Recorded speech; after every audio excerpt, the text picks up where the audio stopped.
my heart and it made me so strong. I'm on my way, I'm back to the start. I've been waiting so long. I'm on my way, I opened my heart and it made me so strong. I'm on my way now, I'm on my way, whoa. I'm on my way now, I'm on my way, whoa. Yeah, I'm on my way.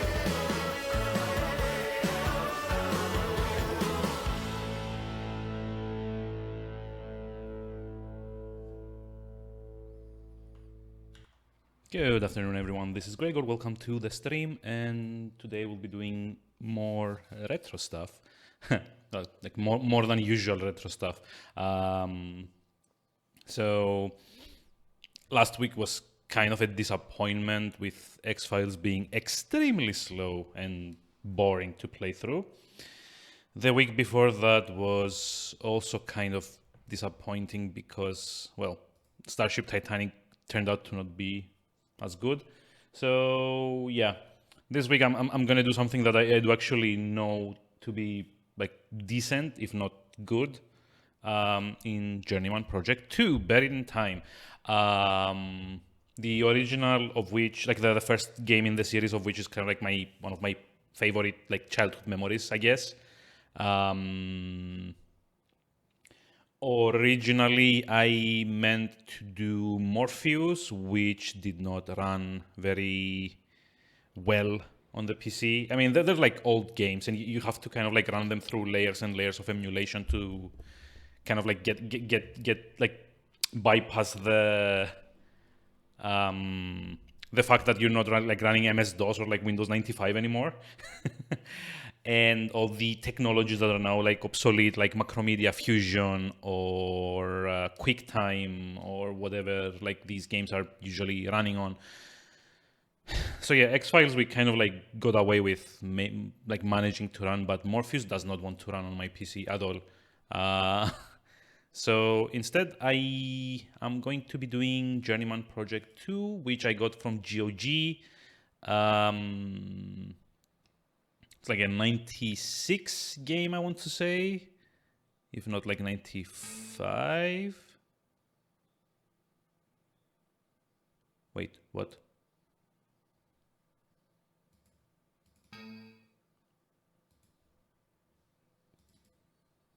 Oh no.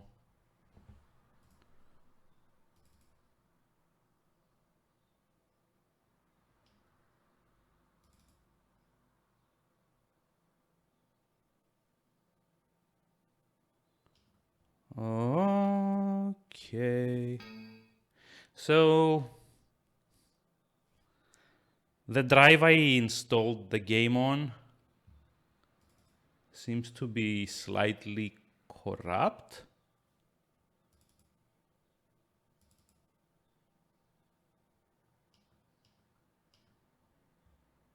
Okay. Oh no.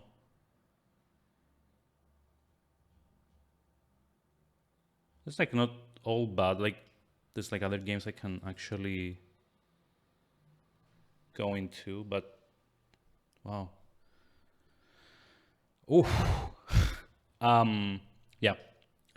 So I try to access the game and it says the GOG Journeyman Project 2 is not accessible. The file or directory is corrupted and unreadable. Yeah. Um. Huh.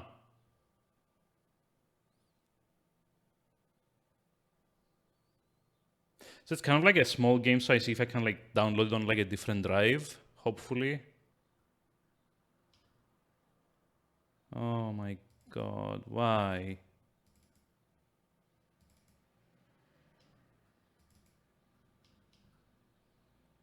It's like for real? I actually got like a lot of stuff installed on this drive.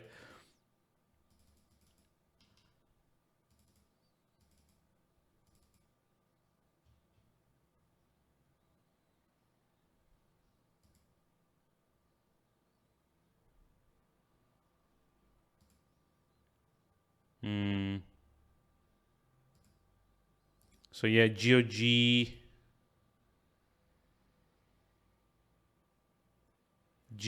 doesn't even show it as installed anymore.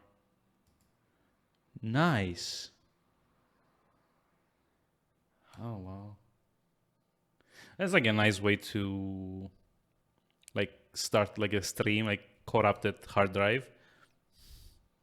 Woohoo. I'm actually like sweating here. Oh boy. Let me see if I can download on like a different drive.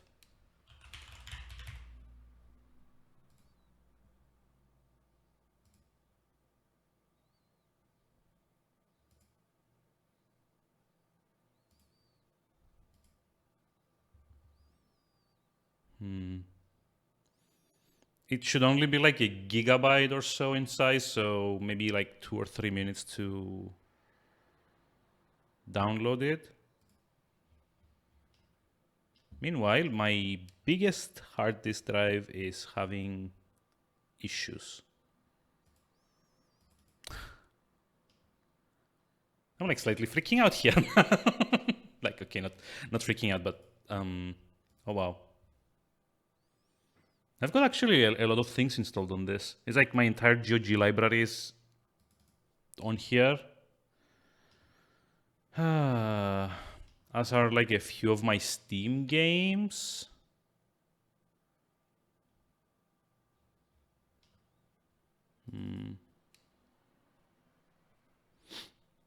It seems like it's just like a few sectors. There's just only Journeyman Project 2 that doesn't open for whatever reason. Also got like a few saves here, like see installed games.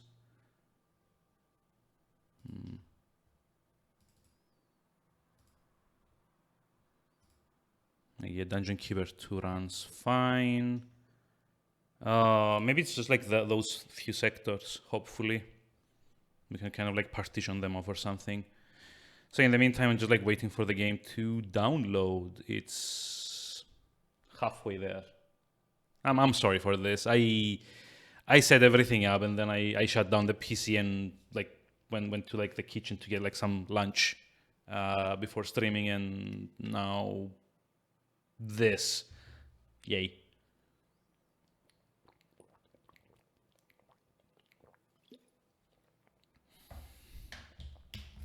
Probably not the best start to the stream. Restart to repair drive errors. Huh. Okay.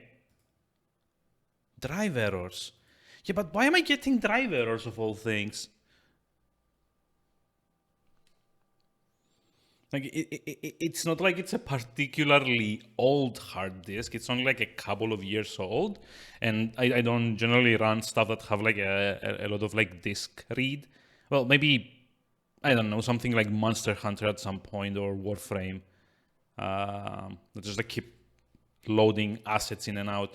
But for the most part, it's like single player games and a lot of retro ones for that. So it shouldn't even be that like troublesome, I guess. God damn it. Okay, we've reinstalled it, so let me go check the folder, because there's like a few things that you need to do in the properties in order to get it to run correctly. Because for one thing, it's a 95 game that, well, it's not very compatible generally. So you have to run it in Windows 95 compatibility mode. It needs to run in 640 by 480 resolution. You need to disable full screen optimizations. And then you can run it. Now it's going to be a bit loud because it's not the same installation as the one that I ran before. Okay, so it's also not picking up the executable. Nice.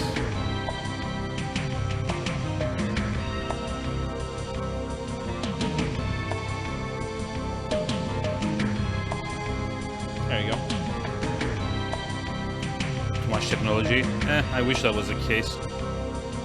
I also need to do some sound setup here for a moment.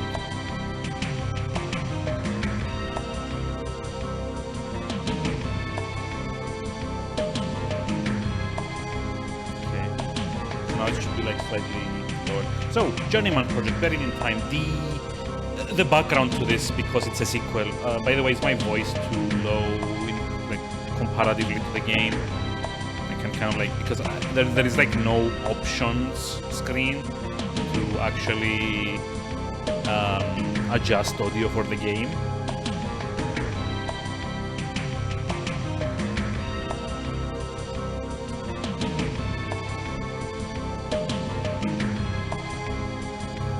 So yeah, if my voice is kind of like getting drowned out, maybe a bit too loud. Yeah, okay. Here.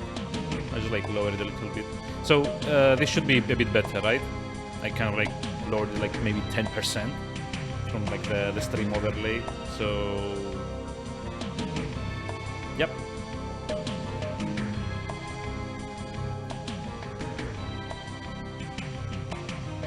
Hopefully now it should be a bit more tolerable. So, the jumpsuit's navigation buttons allow you this to is like turn what the game left and actually right, looks look like up when and you're down, playing and it. move forward in the direction you're currently facing.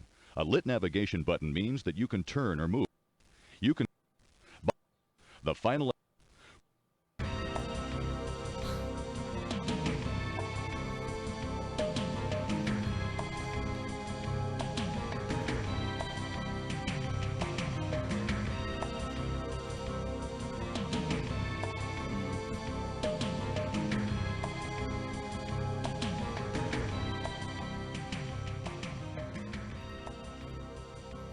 Okay, now it should be like a lot better, hopefully.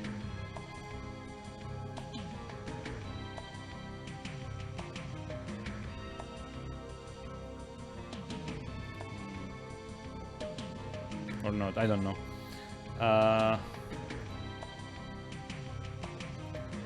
Well, we can adjust it later on if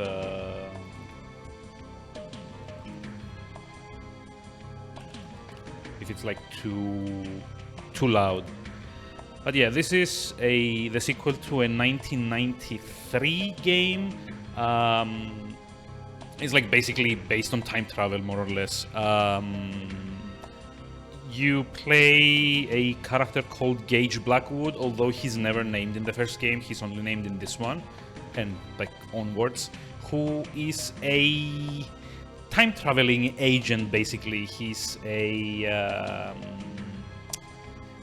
is an agent in the Temporal Security Annex, also known as the TSA. And basically, in the first game, time has gone wrong. Someone has time traveled and changed things, and it's your job as like the only agent that managed to escape the changes, to basically figure out where time has gone wrong and go back and fix it. The brief kind of like rundown on how like the first game was is there's like this crazy scientist called Elliot Sinclair, I think, who built like some like robots, I guess, and sent them back in time because he's the inventor of time travel, and then it was taken away from him. So now he wants revenge, and he basically messes up time in order to do stuff. He gets arrested at the end of that game by you, the protagonist, and that's kind of like where Buried in Time kind of like picks up. So yeah, there's going to be like an intro here in which I'm going to shut up, but yeah, you'll see how it goes. It's like a really nice intro.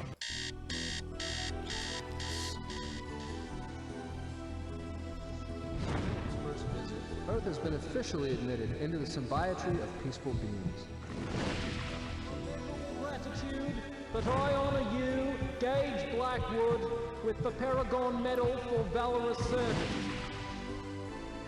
Press conference this morning, the government admitted the existence of the Temporal Security Agency, an organization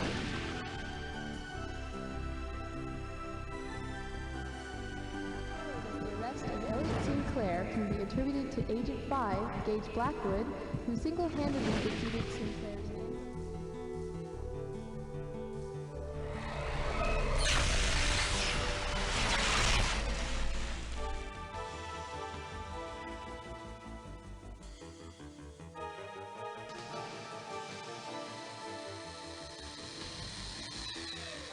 Quick, there's not much time to explain. They'll be here any second.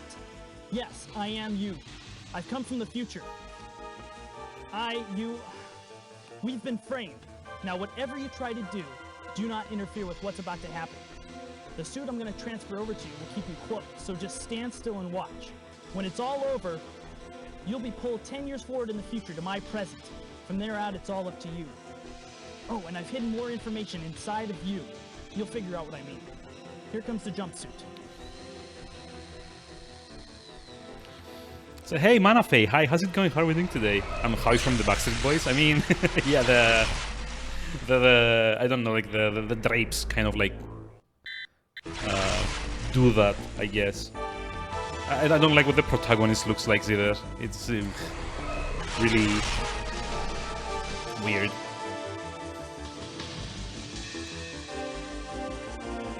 Come on, Gage. Let's go.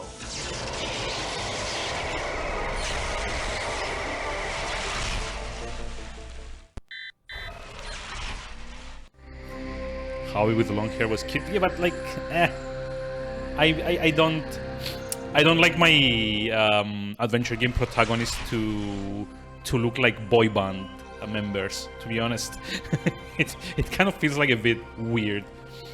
So yeah, basically, our character Gage Blackwood, he saved the world. He saved time in the first game, and then he got framed for something. And after he got framed, he basically jumps back in time to his earlier self to ask for help in like clearing their name.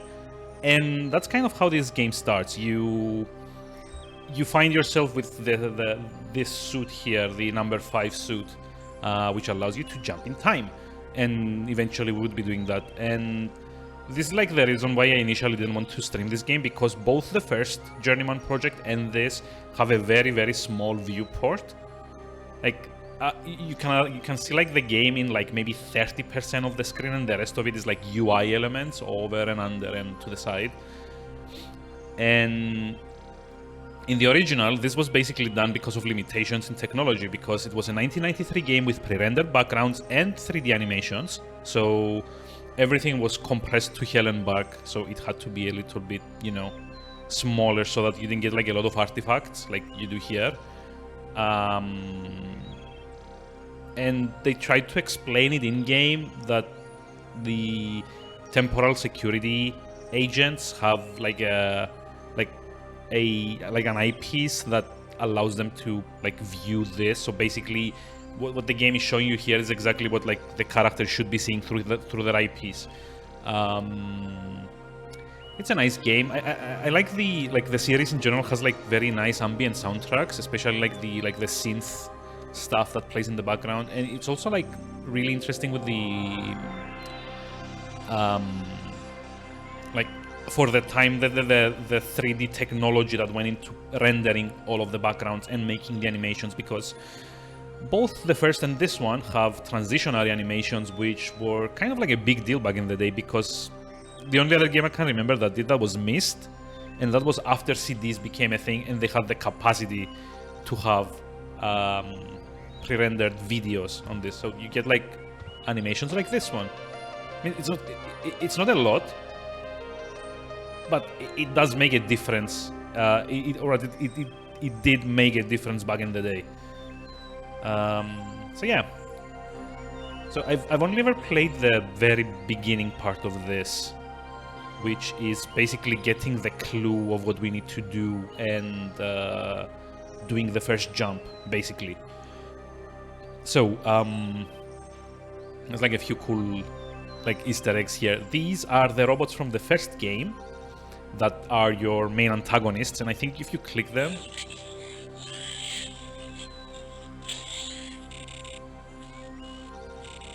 yeah, you get like a very grainy, very badly mastered like audio clip from that game.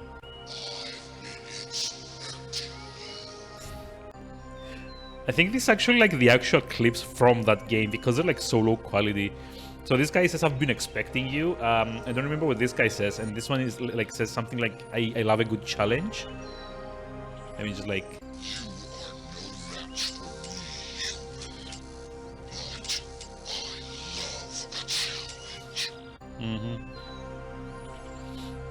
And of course, the doll of ourselves.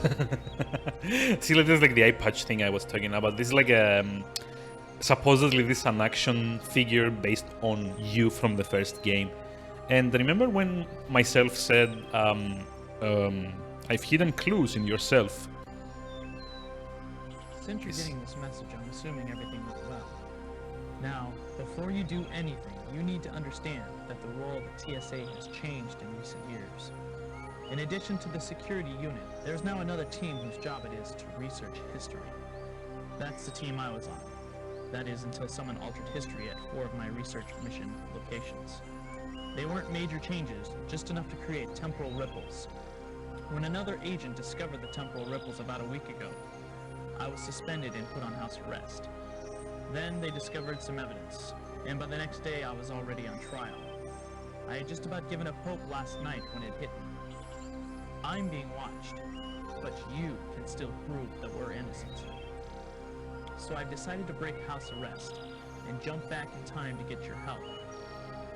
Right now I'm probably in jail. If they know where I am, they won't be looking for me.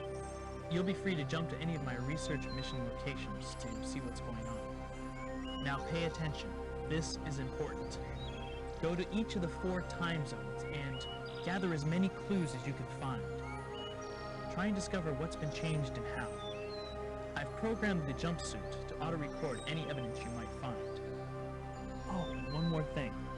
I don't know if this has anything to do with what's going on, but I was at the TSA a couple weeks ago, doing an unscheduled check of the security grid. I noticed something was wrong. It seems a couple of the feedback jumpers had gotten crossed. A good portion of the security grid was compromised for I don't know how long. Anyone with the right information could have gotten into or out of the TSA, the Pegasus warehouse, or any of the restricted areas without even being seen. I'm still not sure why I'm being set up, but I think this might have something to do with it. Be careful. Our life is on the line.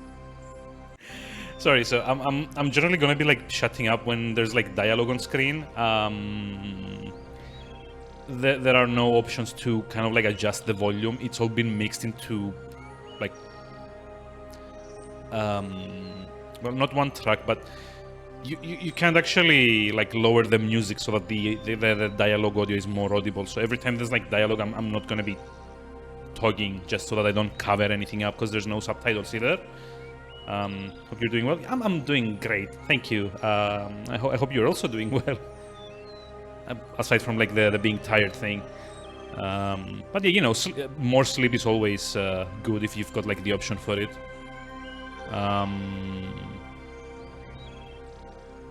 So yeah, like a few things. We've got like the starter inventory is like a bunch of biochips, and that's kind of like the other unique mechanic in this game, aside from like in the series, aside from there's like the time travel, is that you always have like a few chips, I guess, that serve like a variety of functions. So we've got like the cloak, which when activated, the cloak biochip renders an agent invisible. However, movement destroys the mask of invisibility, so the agent must stand still to remain unseen. Is it chapter in your story? 108k words, whoa, that's a lot. That's like novella sized already. Like, great. Good going. Let's see, evidence. I've programmed this optical memory biochip to catalog any evidence you find. It'll record everything you see, but evidence will be indexed so you can queue it up quickly. Go to files. Temporal security annex data files are located on the first files biochip to allow an agent to access this information quickly and easily without having to return to the TSA. The interface biochip, by the way, is like the game's menu, and the jump biochip is like how we are going to be jumping from like time zone to time zone, I guess. So basically, files. So we need to click access. Hold on. Just like save here.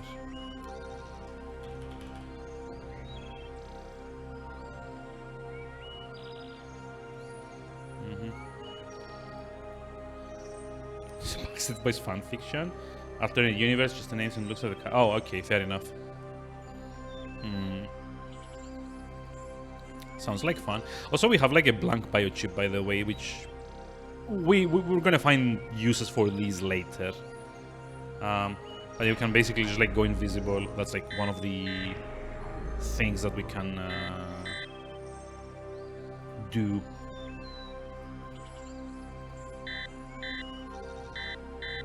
No evidence collected. Use locate function to identify evidence. Yep, that's like another thing.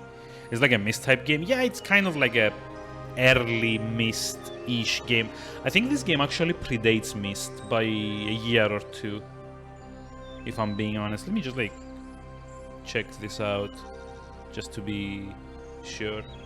So Myst came out in September 24, 93. And the original Journeyman Project came out in 92. So yeah, like the series kind of like predates Myst by like a few months to a year maybe. Hey! This day in gaming. Okay, give me a moment to get the calendar up. Not the calendar up, the calendar up. So, let's see, this day in gaming, what came out throughout the years in 18th of April? 27 years ago, we saw a, well, little known game called Super Metroid come out on the SNES. 25 years ago, we saw the arcade release of Metal Slug. Metal Gear, why did I say Metal Gear? Whoops. Which, by the way, is amazing. Hold on. I've got like an issue because like my main screen is running at 640 by 480 screen resolution, because that's like how this game needs to run. So like I've got like two screens that run at like 1920 by 1080. So it's kind of a pain trying to like get windows across screens. Let's see, yeah, so 27 years ago in 1994, it was the release date of Super Metroid, which, by the way, we did in Year of Retro kind of a couple of months ago. Check the VOD. 25 years ago in 96, Metal Slug came out on the arcades, and it's actually an amazing game. I just like wish I was better at playing it. I'm not very good at it. So 18 years ago, on the PS1 in 2002, we had the Ark the Lad Collection, a series of JRPGs that I haven't actually played, to be honest. 16 years ago also was the release of Stronghold 2 on PC in 2005, which is kind of like a medieval strategy management kind of thing. I've never given it much thought, to be honest. 15 years ago in 2006, we had Final Fantasy XI come out on the Xbox 360, and I actually thought that was an MMO, so that's kind of weird. 12 years ago, Japan had Pokemon Mystery Dungeon Explorers of Sky. I've never played that on the DS. 10 years ago, the Final Fantasy IV collection came out on the PSP, and Portal 2 came out on PC in 2011.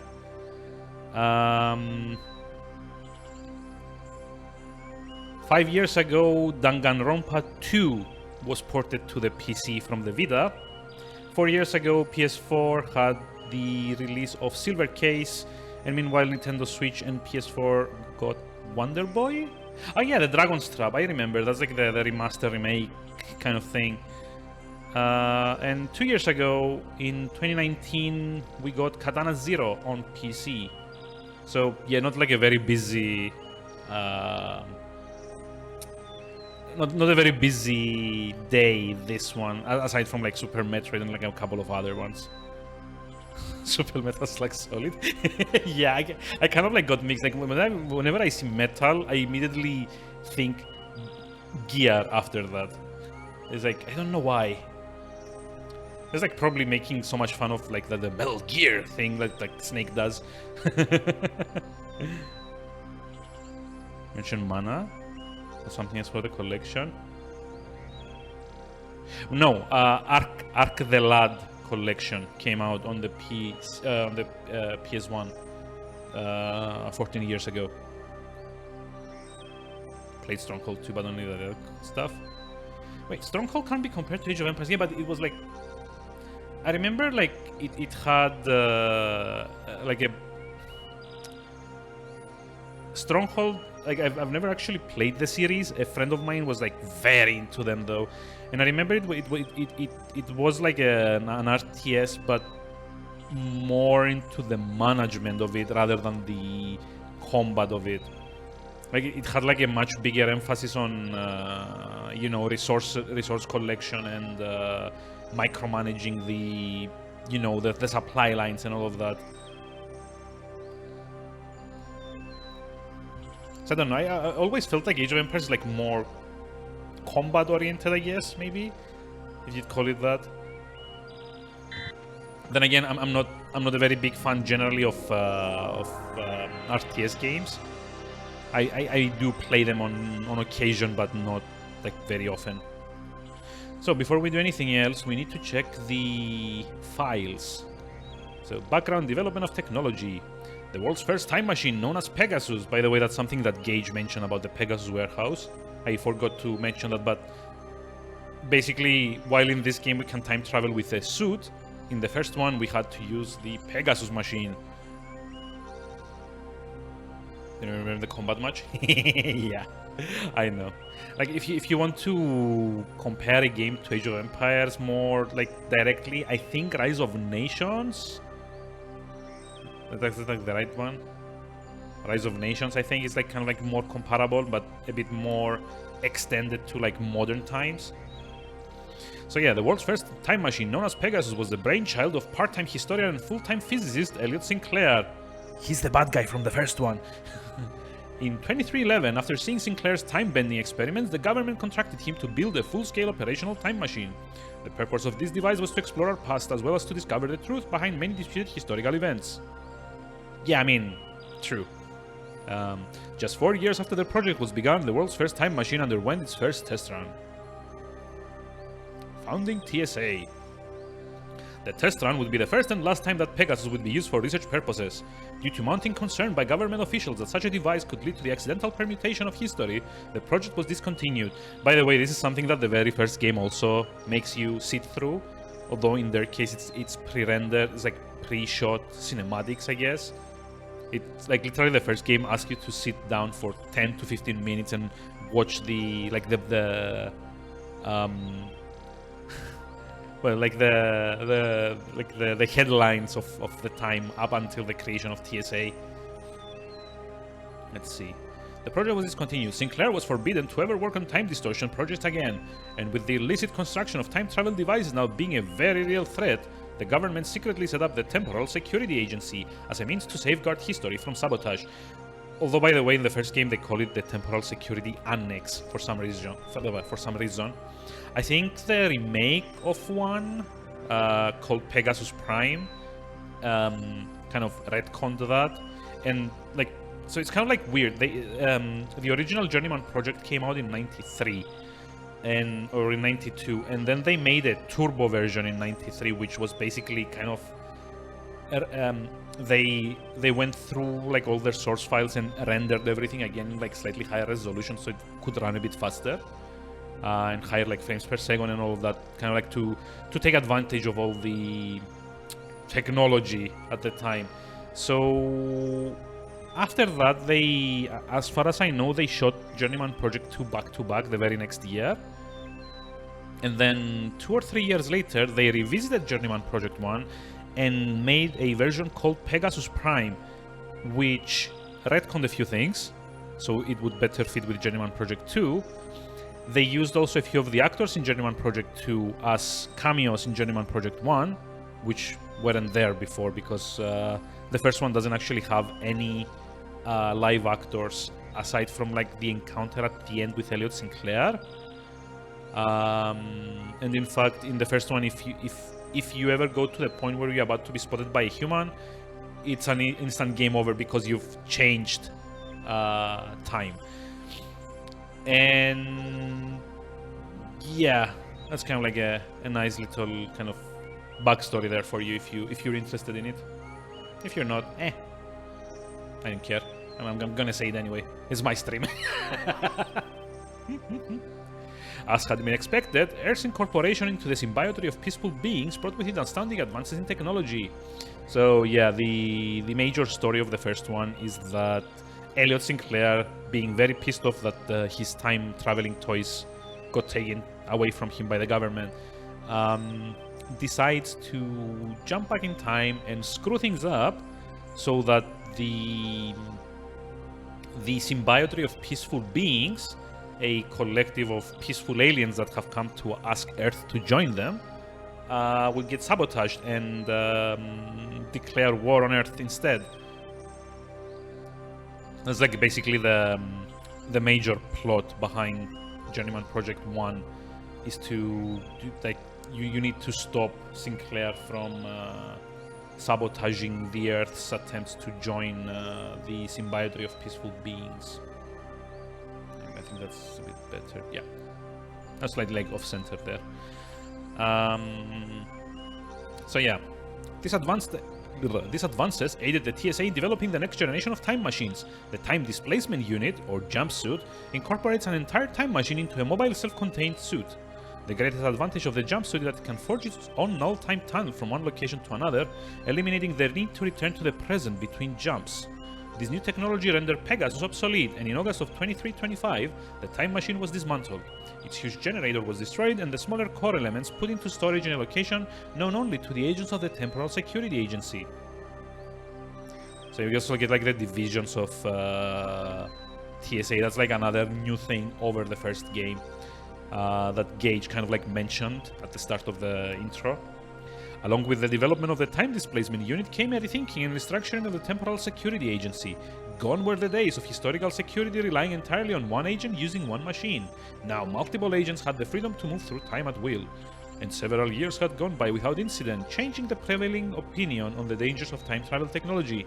In 2327, the decision was made to expand the Temporal Security Annex, which is called Security Agency by the way, to include a historical research team. This team, self-dubbed the Deep Time Unit, is comprised of 4 individuals who are each responsible for researching and recording various periods of history.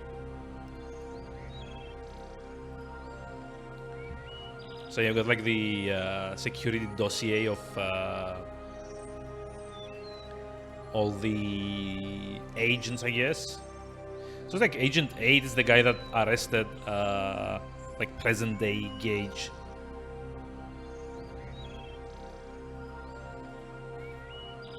So we're not actually gonna bother much with the security unit because, you know, they're like clearly not meant to be important to the story. They're just here, you know, for flavor, I guess.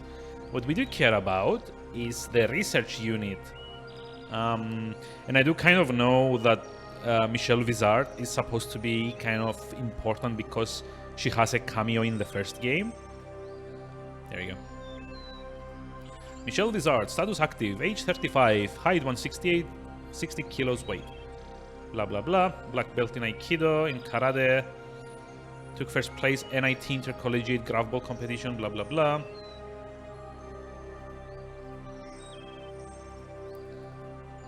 She's got like a lot of missions under her belt. This is us. Gage Blackwood. Aha.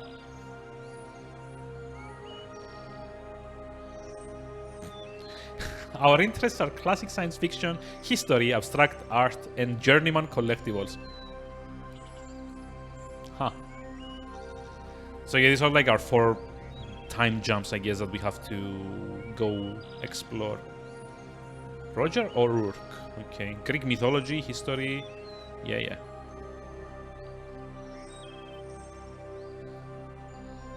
Tamara Walsh. I like that they at least try. Gorbestan, by the way, is like a reference to the previous game. That's like one of the areas that you have to visit in the first Journeyman Project. There's like peace talks or something there.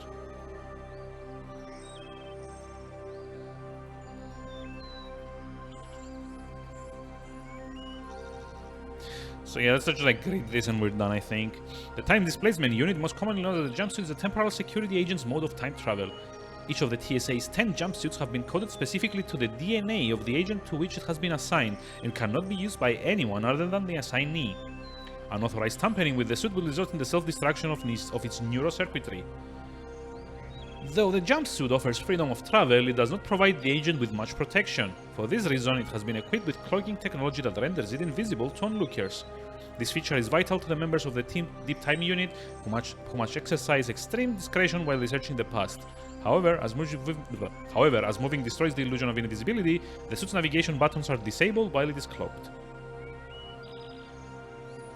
The jumpsuit also has been equipped with an oxygen rebreather and compressed air supply for environments with little to no oxygen.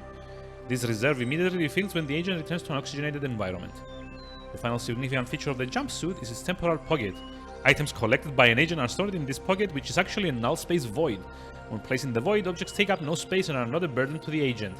So yeah, basically, the other fun thing is that this game tries to explain like the let's call it like the hammer space, like the infinite inventory that some games have. So it's kind of fun. So let's see. Basically, we now just need to.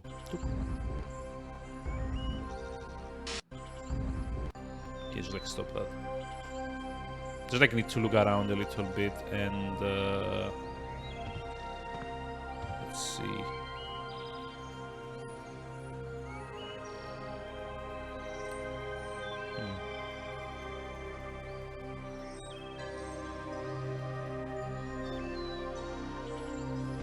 Oh, I guess this is like his office or like desk or something. Okay.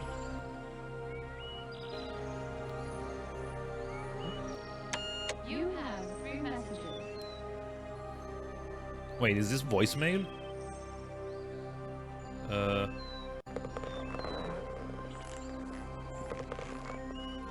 Mr. Blackwood, this is Mark Johnson from Interactive News Network. I'm just calling to see if you'd like a chance to tell your side of the story. Give me a call at Sector 10, 569-82227, and we'll talk about setting up an exclusive interview. I hope to hear from you soon. That's like the most disgusting technology ever. Like the sound is so...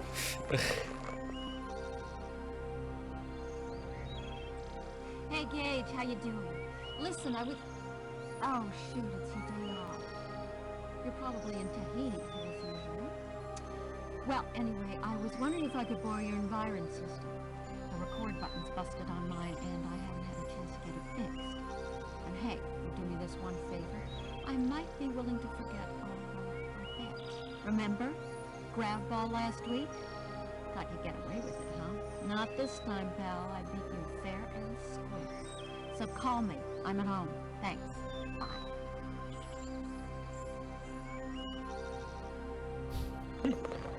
So the morphing technology is so awkward.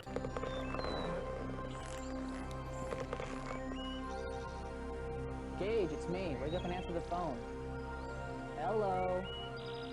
I know you're there. Where else could you be? Well, anyway, you owe me, pal.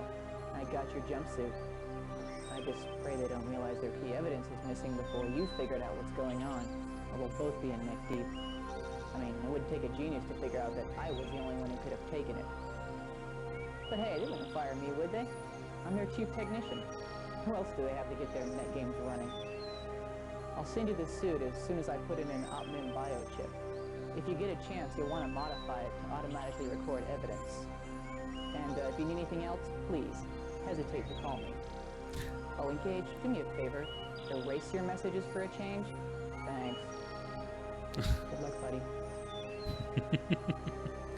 Okay, so now we figured out, like, at least the game goes to, like, some lengths to explain how we got the suit and, like, you know, how we're, like, able to function and... Agent 5, Gage Blackwood, is under house arrest. Access privileges revoked. Oh, okay. We're not allowed to use the internet, I guess. Personal mission log transcript, Gage Blackwood, blah blah blah blah blah. For the past few jumps, I've been experiencing a vague dizzy sort of feeling when I time travel. It's almost like something hovering just beyond the reach of my consciousness, like a word on the lip of my tongue, and then the feeling goes away as soon as I get to where I'm going. I've never heard of anyone experiencing this before, so I'm afraid it might be developing some new kind of time travel disease, or maybe sensitivity to it. Not that I'm not surprised. No one has even proven that time travel is entirely safe. We're the guinea pigs. Sigh. Well, wherever it is, I can only hope. Who writes sigh in like official reports? I don't understand it. The coordinates of the station were supposed to be accurate to within a millimeter, but somehow I just ended up floating in space where the station had been about an hour earlier. Unless the location and velocity data were wrong, I don't know how it could have been so badly miscalculated. They said they took everything into account, down to the most negligible effects on the velocity by any bodies within 1,000 light years of it. I could see the station drifting out there, but I couldn't get to it. The suit doesn't have any kind of thrusters. TSA protocol says to scrub a mission if something unpredictable happens, but this is obviously just an error in calculation. I think I'm going to go ahead and try to find a way to get to the station. But if I go into TSA looking for a thruster, someone might wonder what's up. So it looks like I'd have to get creative.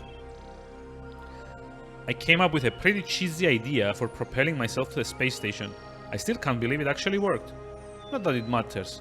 Even after getting in, I kept running into barriers. No oxygen, no gravity, jammed doors. And here's the kicker, I heard a voice. There shouldn't have been anyone there. Whoever it was saw me and told me to get off of the station.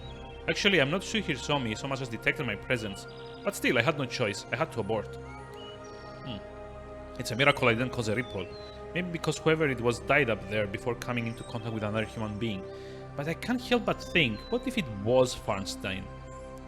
Did he live longer than we believed? The station was obliterated. How could he have survived? Or could the stories be true? Might it have been an artificial life form that he created? I can't escape the irony. I went there to learn the truth, but the truth is what forced me away. Sigh. It's like this guy sighs a lot. Let's see. I don't know about my luck these days. It happened again. When I got to Gaillard, there was someone standing right in front of me, looking out over the lower wall. He spun around the second he heard the displacement effect. There wasn't a thing I could do. But before he could even draw his sword, an arrow came over the wall and hit him in the back. Lucky for me, I guess. He would have killed me. Can you imagine the distortion that would have caused? It should have created a huge one as it was. I guess we're just dumb lucky and the arrow would have hit him anyway. I don't get it. The jump locations are supposed to be scanned with a fine-tooth comb. Hey, Manaway, hi, how's it going? How are we doing today? So it sounds to me that this guy is getting sabotaged by whoever is doing his calculations. And then I got to watch Philippe Auguste's men climbing up through the garderobe, and when I get there, all I see is the grappling hook they left behind. The whole reason I was sent there was to document how the castle fell, and they got me there too late for it. I know it's difficult to distill accurate information from historical accounts, but it is twice in as many missions. Okay. On my last jump, the strange feeling I've been experiencing during time travel became a little more tangible. I became aware of a faint, almost imperceptible ghost image of my jumpsuit floating slightly out of phase with myself. Oh. Okay, I guess maybe this is like what we... Like the other me is gonna be doing. So how do I exit this?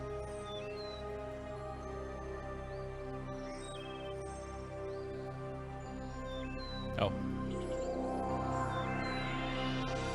Okay. Is like anything else we could be using?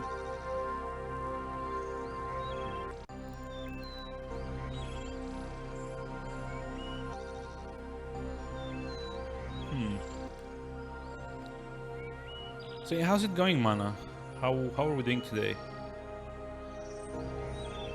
Okay, I guess we don't have anything else to do here. Oh, hello. Chill. Chill is good. Oh, go back.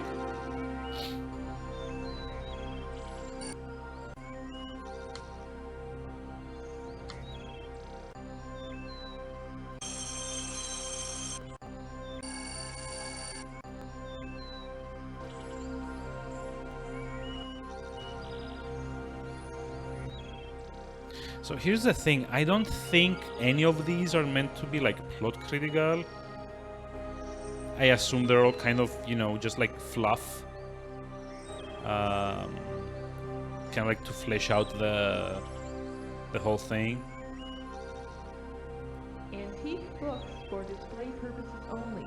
Please do not touch.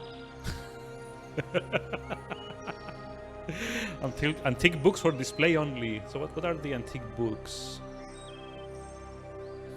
It's like foreign history. So this is like H.G. Wells' The Time Machine. I can't actually make the letters out in this one. This one says Timescape. This one says Sentinel. The Joy of Replicating. Yeah, I can't make out the other two. It says Future History. Oh, Future History. Yeah, you're right. Okay, Future History, The Time Machine, Timescape, Sentinel, The Joy of Replicating. I have no idea what these three say. Ancient Civilizations, I think, but this one, like the one on the the yellowish cover, it's not contrasting well enough. Oh well. Probably not important anyway.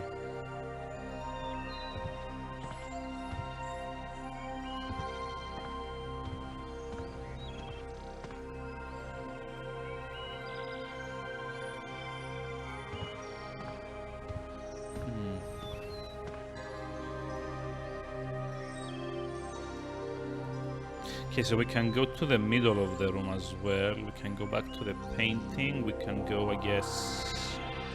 These are stairs? Oh, wait, what? What the? Huh. I have no idea what this is.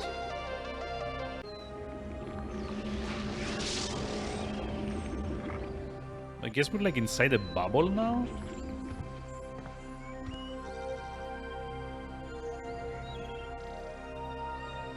Kind of looks like it. Oh. Okay. No, like down.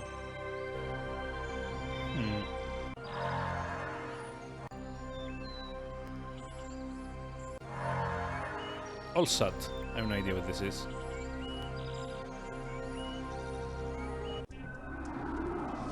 Oh.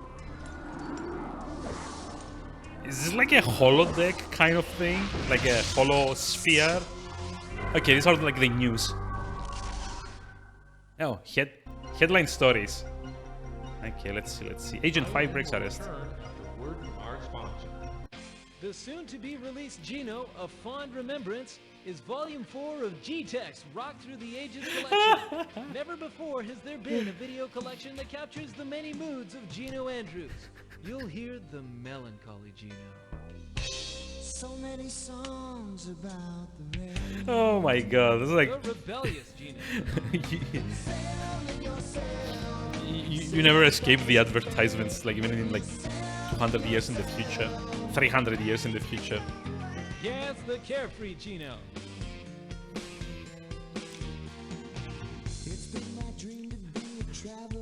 Is this like an actual like artist and of or? course, the lovesick Geno. The ongoing Oh, saga we can skip of it. Gage Never mind. Blackwood took a frightening twist this morning when the agent of the Deep Time Unit broke house arrest to jump 9 years back in time. Fortunately, the illicit time jump was detected, and he was immediately apprehended by Agent 8 of the Temporal Protectorate. Although it's still not clear how and why Blackwood obtained the TSA jumpsuit, Temporal Security Agency officials did say that no distortion ripples have yet been detected, and that there is no reason whatsoever to believe that Blackwood has altered history in any way. Our Lisa Long has a report from TSA Administrative Headquarters. Oh, I have to press next. Turn of events that can only be described as unimaginable. The highly decorated Gage Blackwood, better known as Agent 5 of the Deep Time Unit, has been arrested and put on trial for the crime of historical sabotage. We apologize for the lack of trial footage, but because of the sensitive nature of the material being presented, no recording equipment has been allowed into the tribunal wing of the United Ministry Complex where the trial is being held. The drama unfolded 3 weeks ago when Agent 2 of the Temporal Protectorate discovered 4 distortion ripples while conducting an unscheduled historical scan. Aha. So As it was turned Michelle. out, the dates of the ripples exactly coincided with times to which Agent 5 had been sent for research purposes. The agent immediately contacted his supervisors, and on their orders, 3 agents were sent to apprehend Agent 5, who offered no resistance. Prosecuting attorney Phil Stevens alleges that Agent 5 intentionally altered the past in 4 of the 10 time zones to which he had been sent for research purposes, his only apparent motive being personal gain. In so doing, Agent 5 would have knowingly violated the burden of proof lies on the prosecution. They have to prove beyond a reasonable doubt that Gage Blackwood was responsible for the distortion ripples. There is strong evidence working against Blackwood, including witnesses for the prosecution have included Agent 2 of the Temporal Protectorate, the TSA's chief technician,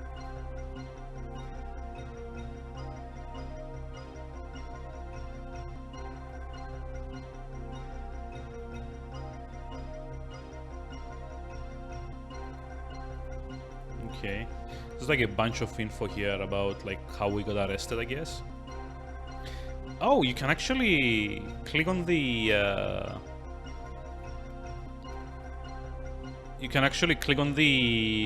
highlighted letters to get like more info. There's like a lot of text here. So yeah, distortion ripples. Temporal distortions are the result of anachronisms or temporally inappropriate items left in the past. So yeah, basically ripples is what you get when you change time.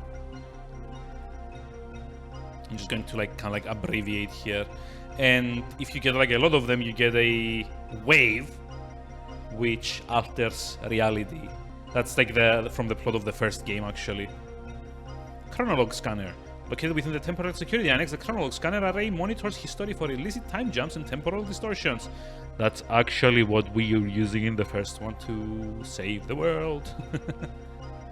Temporal Protectorate, TSA, blah blah blah. Security designer. Time displacement unit. Yeah, we know about this already. There's like a lot of stuff that you can get off of that.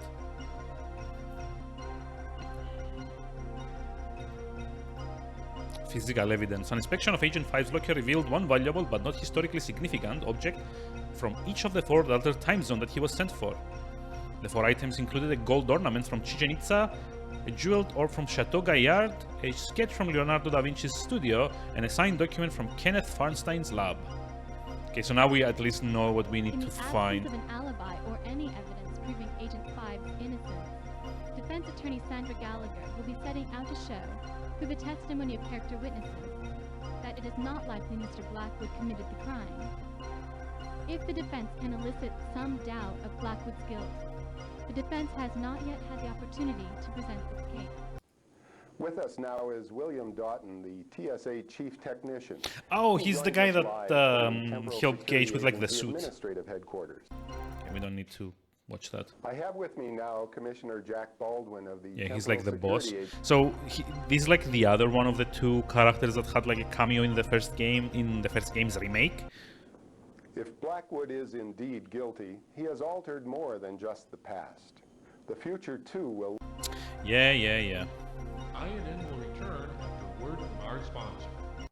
More sponsors. La peinture fraîche. What?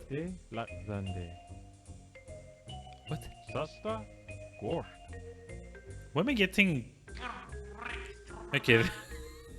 It's like an alien language. Those important messages, you would have just wet bin.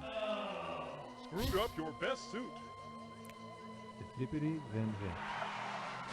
Driven off of a cliff. Cheap meat.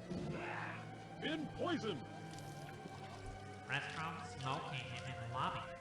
And peed your pants on a foreign planet. Yes, for all those reasons and more, there's the Omniglot DM dual mode translator biochip from Samco. Just pop Oh, wow. the Omniglot DM into any standard biotech interface and voila! No more frustration. No, No, more wait, confusion. The Omniglot DM instantly translates the written and spoken forms of any known language. It does it Oh, all. am I gonna have to like Omniglot get DM one of these? biochip from Samco. Get it today. Yeah, I'm probably gonna have to get one of these. The heads of ministry will continue to meet with Symbiotry representatives. Thank you, Mark. The opinion of the Dardoon, Okay. the Dardoon, and perhaps Brandon Farlink. Okay, it's just like INN will return after a word from our sponsor. The heads of Let's just, like, ministry watch will this. continue to meet with Symbiotry representatives today in the Assembly Hall of the United Ministry Complex. These talks were requested by several member races as a forum in which to discuss the place of time travel technology in the symbiotry of peaceful beings. Today marks the beginning of the third week of negotiations, yet there is still no end in sight. Sarah Michaels is standing by at the United Ministry Complex with a report. Thank you, Mark. The main factor protracting the discussions is the inability of the Symbiotry to decide what should be done with the technology. The representatives have formed 3 distinct factions whose strongly opposing views have caused them to remain tenaciously entrenched in a Wait, deadlock. 3 factions all have strongly opposing views? So it's like a 3-way debate?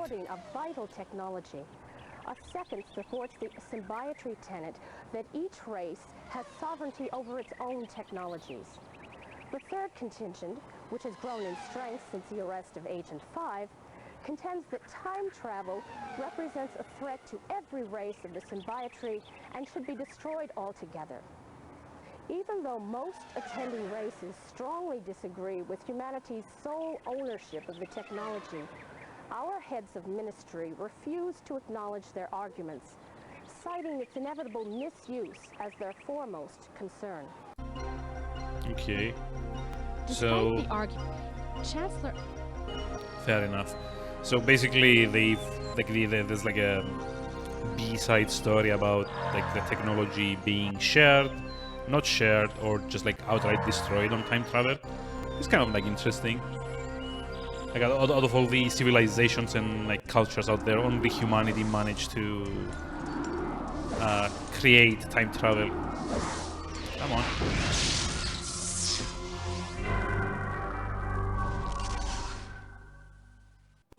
The events surround... INN will return after a word from our sponsor. Oh, come on, more.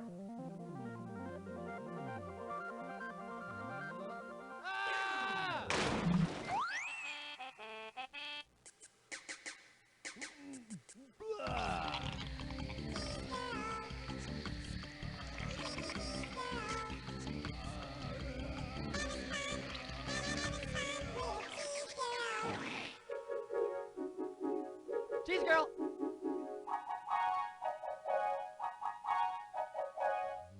What?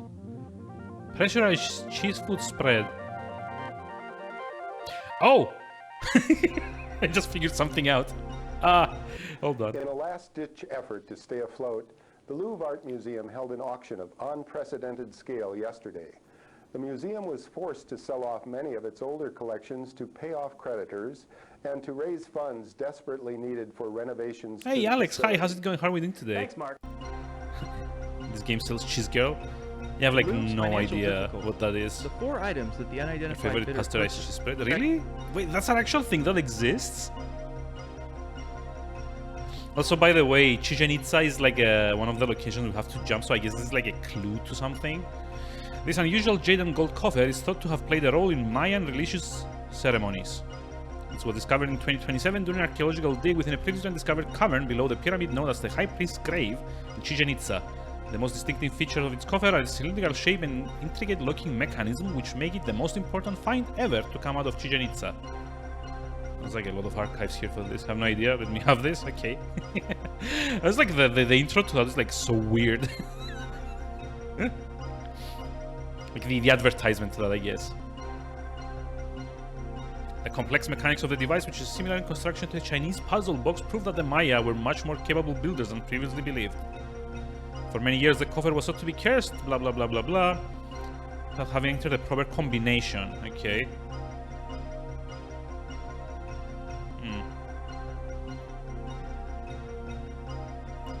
Its lock mechanism contains poison needles that jab anyone who attempts to open it without having entered a proper combination. So there's probably gonna be, we're probably gonna have to open something similar to that.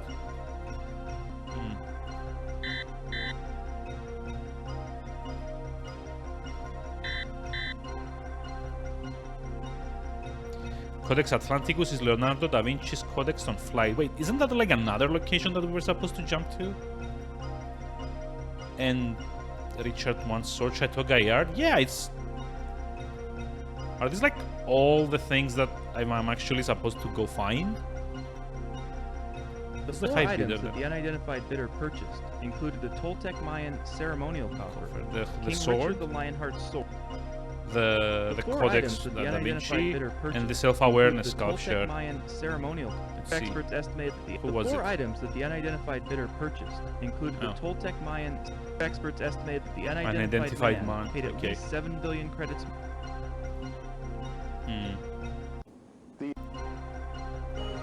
Okay, so now we get like clues, I guess, as to like what we're looking for.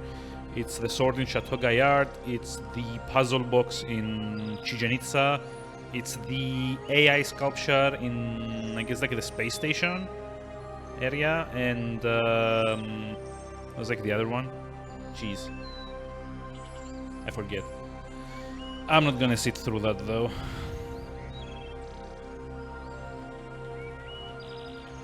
It's like the requisite shoutouts now that I can tab out the game. Wonderful people, both go follow.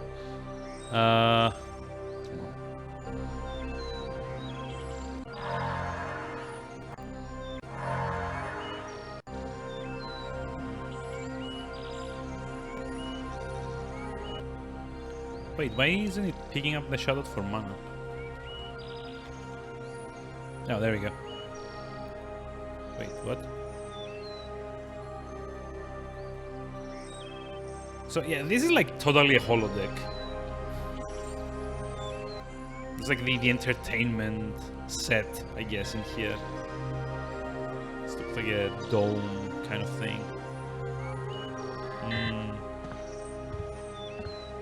Like it has to be.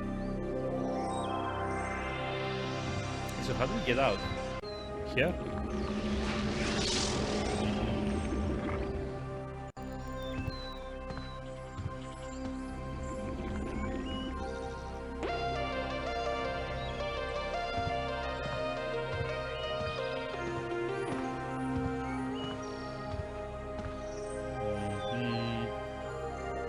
It's like a second floor up here, but I have no idea what we're meant to be doing here. Oh. It's like just like coming down on the other side, right?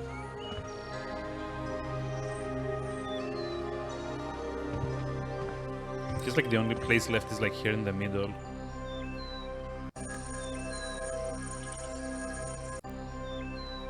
Okay.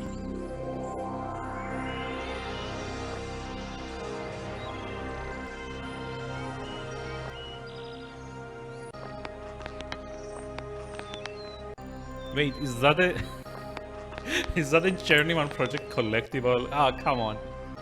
Made by Bandai, yeah, sure. Totally believable. Wait, what's this?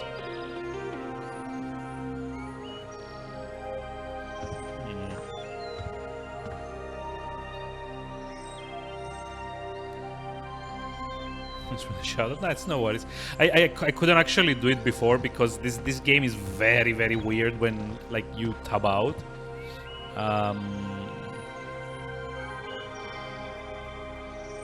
Okay, where's this guy's bedroom though?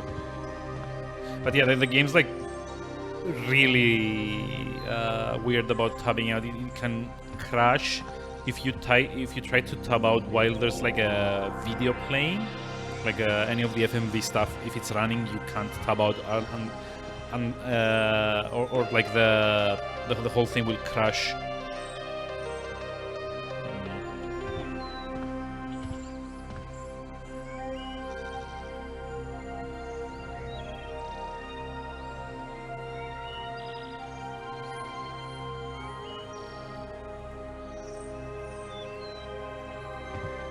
So yeah, seriously, where's this guy's bedroom?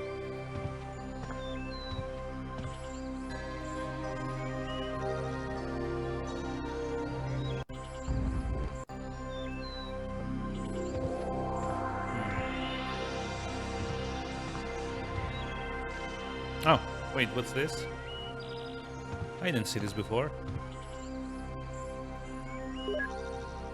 Universal Domestic Replicator. Press menu key. Auto Chef. Breakfast. Unable to process your request. You have already replicated the allotted meals for the current date and time. Really? Wow. This is like so miserable. Oh, wait. ShopNet? Oh, okay. I see what we need to do. Hold on. So those are advertisements that I saw. They had like codes attached to them, and I guess I should be noting them down. Okay. So I think I'm gonna need like some pen and paper here. Get my trusty notebook and my not so trusty pen. Just like get things done like the old school way. It's like but back in the day when I played like more like text adventures and stuff. It's like when I say back in the days, like when I was like yay high.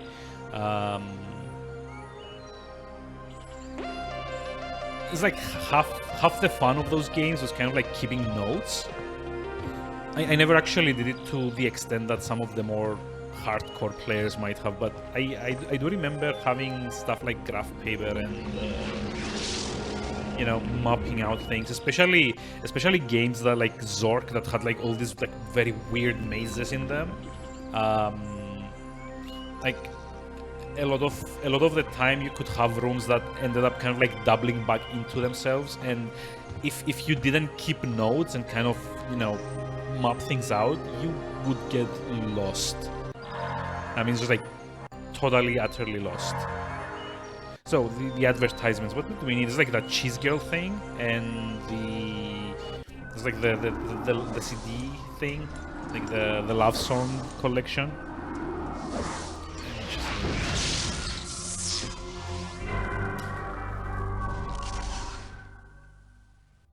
The events surrounding the arrest of Agent 5 bring back, for most, memories of the Elliot Sinclair incident. Okay, good, like another pen. That historic day 10 years ago could have turned out much differently. Okay. INN will return. So we need the advertisements. The soon-to-be-released Geno, A Fond Remembrance, is Volume 4 of G-Tex Rock Through the Ages collection. Never before has there been a video collection that captures the many moods of Geno Andrews. You'll hear the melancholy Geno. So many songs about the rain. This is such a stupid advertisement.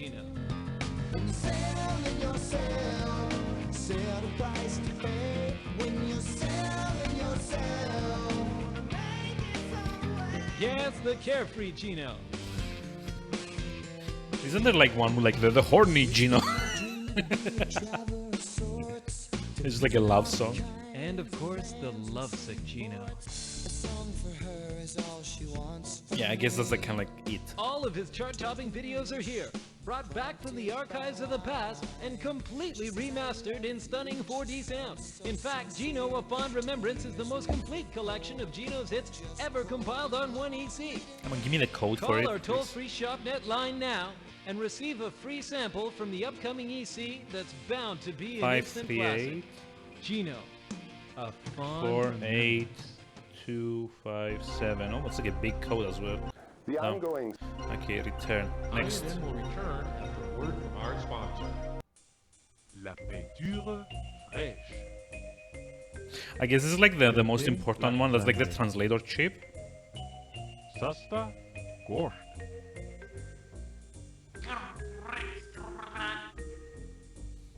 If you hadn't understood those important messages, you would have just wet bing. Screwed up your best suit. Driven off of a cliff. Cheap meat. Been poisoned. I like how inconsistent like the emergencies are. Yes, for all those reasons and more, there's the Omniglot Kind of like, you know, dual mode translator biochip from peed your pants and then like driven off a cliff. to any standard biotech interface, and voila! No more frustration, no more confusion. The Omniglot Give me the code. translates the written and spoken forms of any known language. It The does code. it all. Come on. Omniglot TM translator biochip from Semco. Get it today. Semco translator biochip available. 6, 8, 9, 2, 2, 3, 7, 8. At least the advertisement kind of like pauses at the end to give you enough time to like note down the code. Oh shit! No, go back. I also need the cheese thingy. Alex's favorite, what was it, like pasteurized cheese?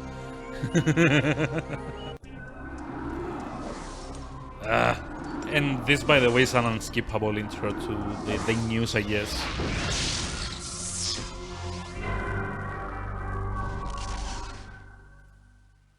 INN will return after Oh, a word no. from our sponsor.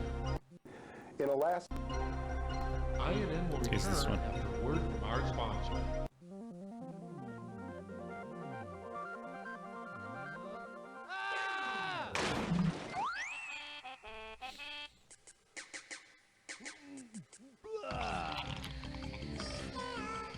What the hell is up with this commercial, by the way? This looks like someone's like fever dream or something. Like someone ate too much cheese and then kind of like the resulting like fever dream became like an advertisement. Hold on. 625 94 978. Okay. So now we know what to order, I guess.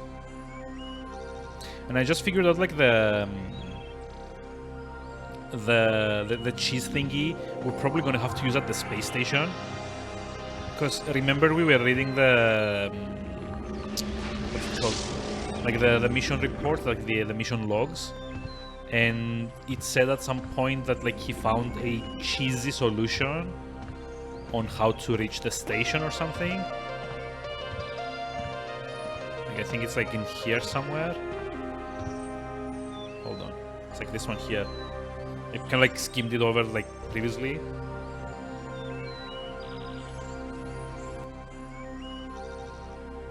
It says, there we go. I came up with a pretty cheesy idea for propelling myself to the space station. Yeah, that's like totally it.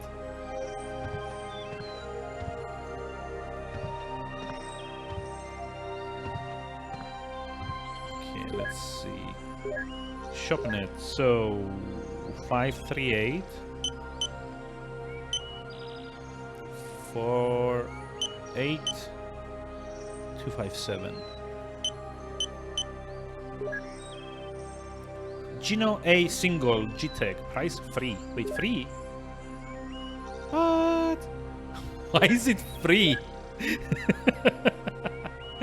Okay, Cheese Girl 625 94 978. Okay. Let's listen to your post. Oh, post box. Okay, let's like put the other one in. 6 8 9 2 2 3 7 8. And the translation chip. Okay, post box.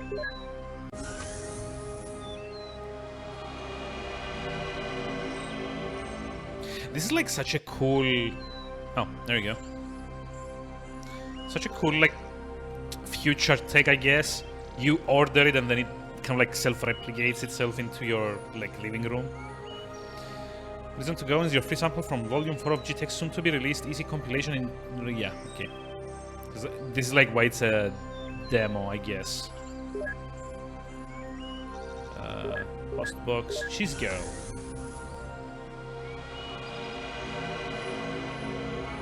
That's a big can of cheese. Cheese Girl processed cheese food spread is made from 2 separate chemicals which mix when forced out of the pressurized can, coagulating into a non-toxic cheese-like substance. Oh, come on. It even like gives you like the hint. Contents under pressure, risk of inadvertent propulsion in zero-G environments. Okay, that's like a bit too far for like hints, but still funny. It's like the important one, the translation biochip.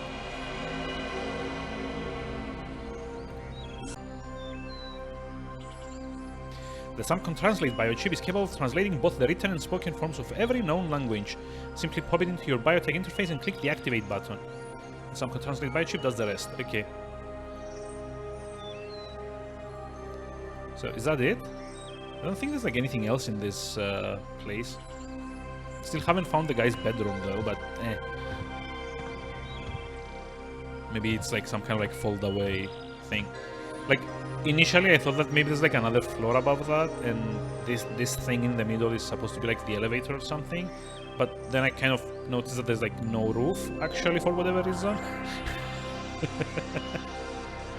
Or maybe there is a roof and it's just, you know, I'm just not seeing it. Oh, wait, what? Haven't explored this yet. So I guess we have to travel back now, or like forward in time. I don't know. So let's see. Jump interface. Okay. Jump menu. Chichen Itza, Chateau Gaillard, Da Vinci Studio, Feinstein Laboratory. So I kind of want to see like the cheese thing first, so I'm gonna do that. Please read the mission briefing for Feinstein Lab before initiating jump sequence. Feinstein Lab. In the year 2282, a salvaged vessel cruising Saturn for derelict ice mining platforms discovered the research station Amarax, which has served as the secret workshop and last known residence of master artist Kenneth Feinstein. The Amarax had been badly damaged in an asteroid shower, with entire wings torn from its tattered hull. Upon inspecting what remained of the station, the salvage crew found 4 unique interactive sculptures made of polymorphing neural matter, and an advanced neurocomputer which became the direct forebear of modern technology. The software that drove the computer, however, had perished decades earlier when the crippled station's power reserves ran dry. Feinstein was an enigmatic figure, part artist, part computer scientist. His far-fetched claims that the art he saw was the work of an artificial being of his own making were, for many years, considered the ravings of a lunatic. But with the discovery of the Amarax, this belief has come under serious scrutiny. Your mission is to explore the damaged space station just after the accident, while it still has power in its reserves. Try to determine the truth behind Feinstein's work. Comb the station for any signs of an artificial intelligence or anything else which may have gone unreported by the salvage crew, starting with the station's neurocomputer. As Feinstein is believed to have perished in the asteroid shower, the station should be vacant. Your destination coordinates have been scanned and cleared. Okay, let's do this.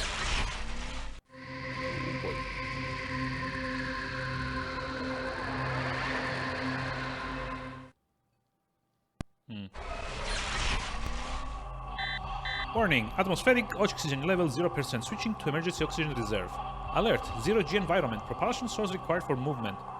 Okay, I think I'm pretty sure this is gonna be it, like... yeah? Oh my god, that's that audio. It's like... wow. Ow. What the? What was that? I got activated translation as well. It's like a corridor here. Oh, 90% of oxygen. Atmospheric mining. Okay, so we can kind of like go along the corridor. 80% of oxygen remaining.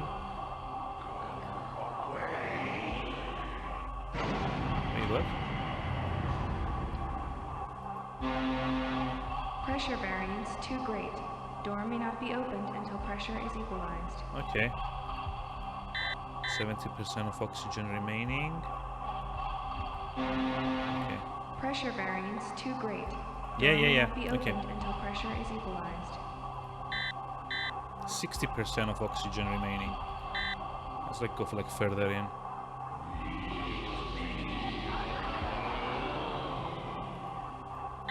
Is it actually saying leave me alone?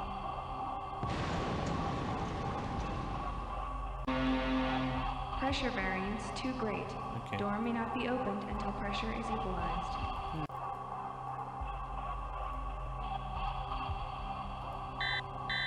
40% of oxygen remaining. Kind of feels like we were gonna have to like go back soon enough.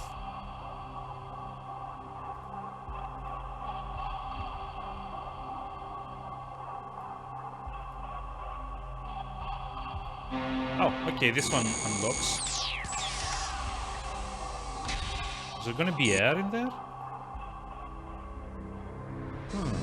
That always seemed to work in Scooby-Doo. What? So, No. I guess I haven't gotten rid of you after all. You just pop up in different spots, like whatever pops up in different spots. So was corrupting my work not enough? Back to finish the job? What? And I thought I was being rescued. I'm breathing my last breaths here, and I get visited by Guido, the space vet. Come all this way to tamper with my sculptures. What are you, an art critic? So, what do? Travel around space looking for derelict crafts you can terrorize the survivors by redecorating while they're helpless? What'd you do? Bring a spray can too? Who's this guy? Who's tugging? Atmospheric, mining, zero pressure, okay. Science wing, environment depressurized. Hydroponics depressurized. Habitat depressurized. Crew berth depressurized. Oh. Click to pressurize. Is this gonna give me oxygen? Cannot pressurize. Foreign object obstructing habitat wing door seal. God damn it.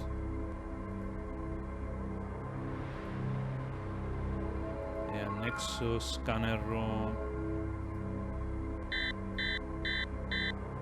So am I gonna... If you're here to rescue me, fine. Just get on with it. If you're gonna add insult to injury by messing with my work, I can do without it, okay? Just... Yeah, I'm gonna have to recall and give it another try, maybe. I was like wasting way too much time with that. So I have to wonder, do we have to like replay it from the start? Also, I kind of noticed I don't have the cheese thingy again. So I'm probably gonna have to like go get another one. It's gonna be like an investigation and like into my finances, and it's like gonna be like a puzzled like investigator saying, what the hell did this guy need like 50 cans of cheese whiz for? Cheese girl, sorry.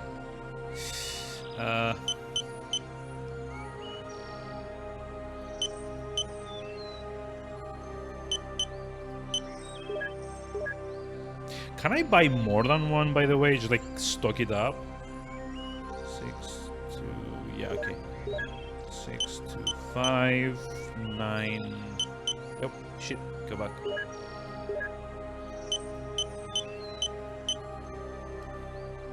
And 7, 8. You already have this item. Ah, come on.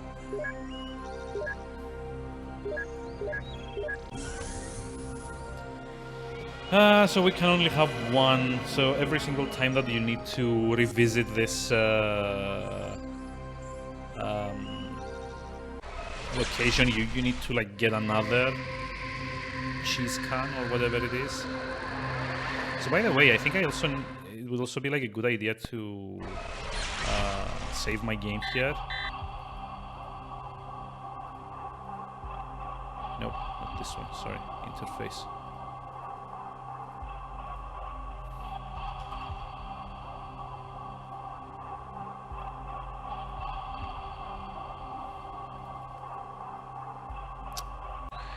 Wait, what? No.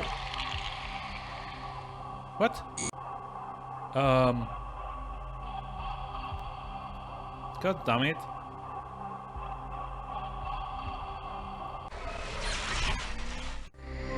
So I guess like the part of the screen that you use the cheese cannon also affects like where you end up. You can like up the transition speed. It's like override this.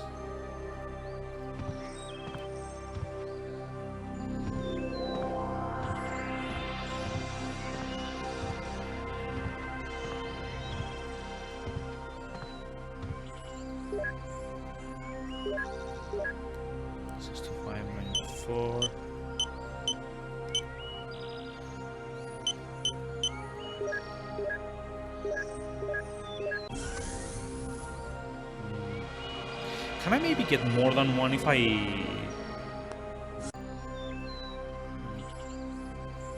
pick this one up?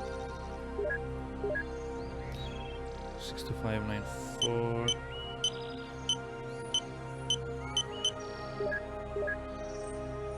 Okay, I guess we can get it if we replicate the previous one.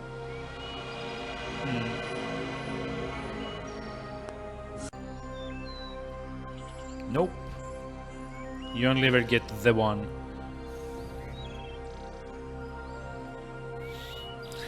Damn it.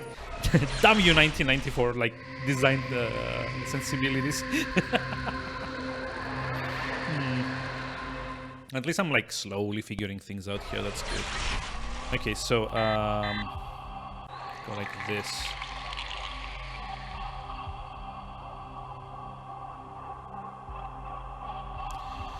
So we immediately need to turn to the left. Oof. There we go.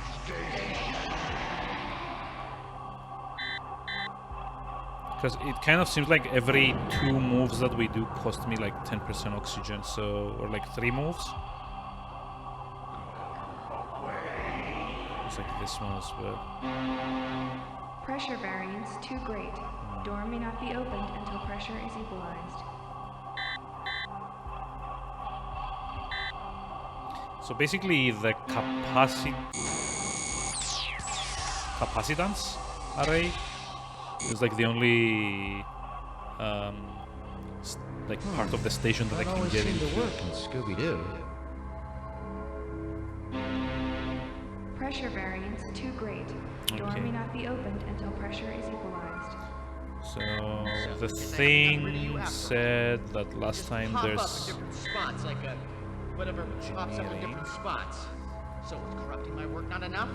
Back to finish the job? What? Who is this guy? I thought I was being rescued. Breathing my last breaths here, and I get visited by Guido, the space family. Come all this way to tamper with my sculptures. What are you, an art critic? So, what do? Travel around space looking for derelict crafts you can terrorize the survivors by redecorating while they're helpless? What'd you do? Bring a spray can too? So okay, this thing says that we can pressurize this place, but the habitat door is something or another. So no, let's go. Ah, stupid controls! Come on. So we're like here, capacitance array. It won't let us pressurize because Cannot pressurize. Foreign object obstructing habitat wing door seal. the habitat wing is here.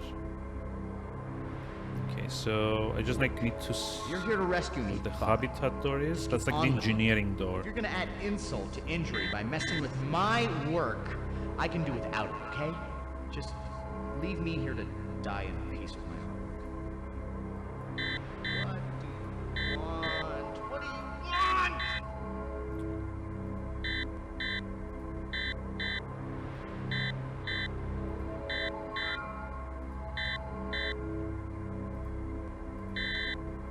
Okay, it's like the docking bay. it won't let me go through here Pressure either. variance too great. Door may not be opened until pressure is equalized.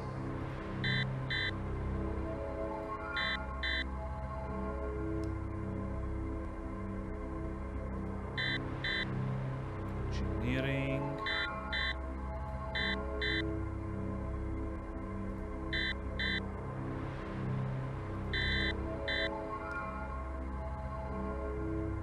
Habitat wing. Oh, there we go. Metal bar. Okay. So now the question is, do I have enough time to get back to the pressurization screen? 3%. Nope. So I'll probably have to like recall.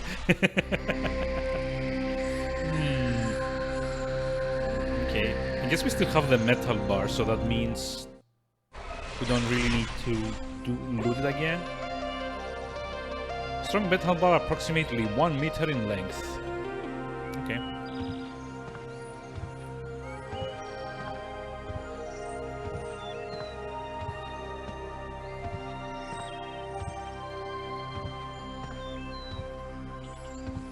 So it's like the unfortunate thing about these games, they're like so...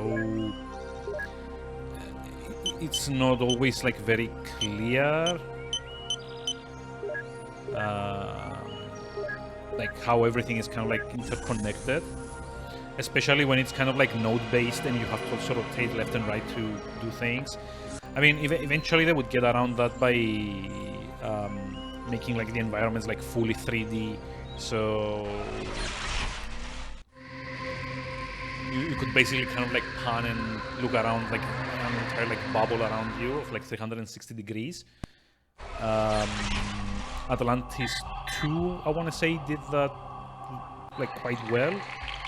And I guess like Uru Ages of Mist was kind of like the first one that like did the whole like 360 degree viewport thing, I guess.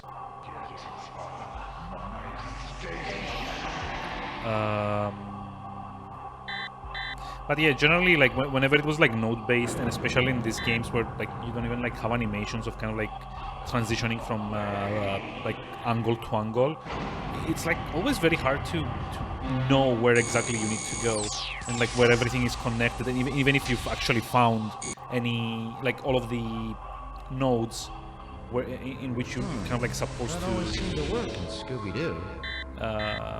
Visit. So okay, now the like at the docking bay. So if I hold on, You just pop up in this is the different spots, habitat like thing. Whatever pops up in different spots. So it's corrupting my work, not a... Oh, wait, this one actually opens. Okay. So now I guess we can actually pressurize the place. As far as I remember, where the... I thought I was being rescued. I'm breathing my last breaths here, and I get visited by Guido, there we go. the space family. Come all this way to tamper with my sculptures. Who the hell is this Critic, guy that's talking? critic. Okay, click to pressurize.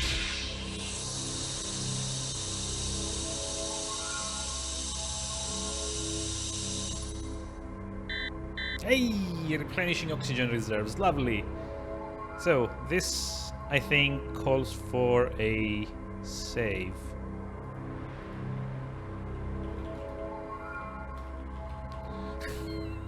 Yay, oxygen. Environment pressurized. Wait, can I only pressurize the locations I'm currently in myself?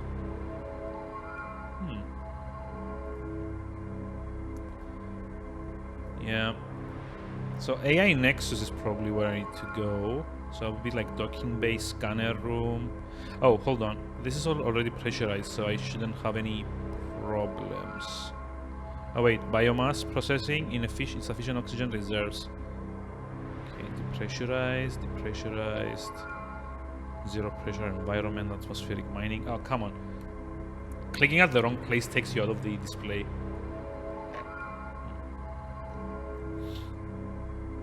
So it's like the map of this place. Hydroponics, depressurized. So maybe oh, god damn it. Maybe I need to travel back here after I've gotten like everything to pressurize the biomass processing, because you probably only have like enough oxygen to pressurize one of the two. See if I try to like pressurize this as insufficient oxygen reserves. Okay, so we need to go docking bay, scanner room, AI Nexus. So, what do? Travel around space looking for derelict crafts you can terrorize the survivors by redecorating while they're helpless? What'd you do? Bring a spray can too? Who is this guy? You're here to rescue me, fine. Just get on with it. If you're gonna add insult to injury by messing with my work, I can do without you, okay? Just...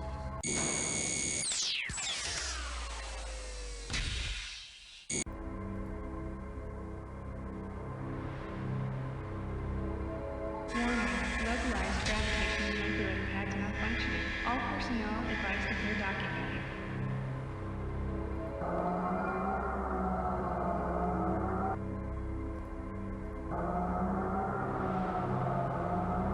Oh my god, what?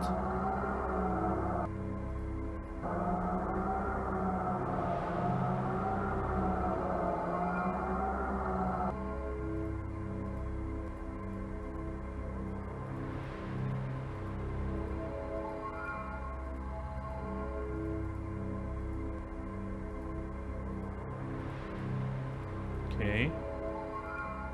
So this is like clearly a puzzle, I guess, on where exactly I need to move in order to make it across the room. Okay, so this isn't it. This is also not it. It's gonna like send me back. So how about here? Habitat wing. Where are you going, anyway? Is this where I was like meant to go, like habitat wing, or is this the capacitor array? Like back at the place we were in.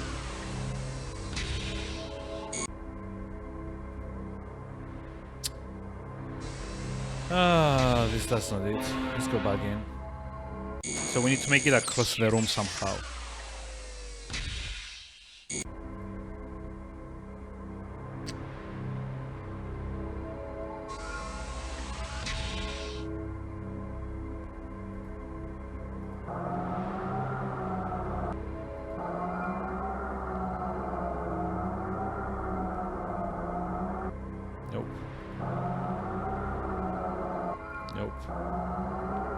Okay, this gets me back to the entrance. So if I go through here first.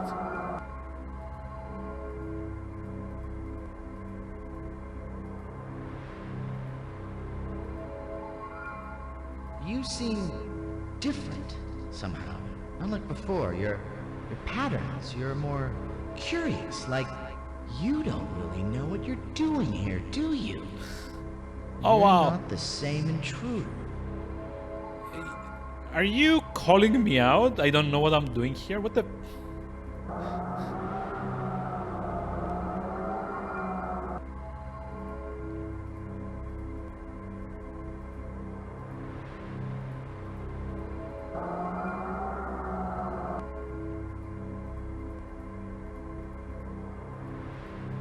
Okay, so this is gonna bring me back to where I am. Yep, there we go.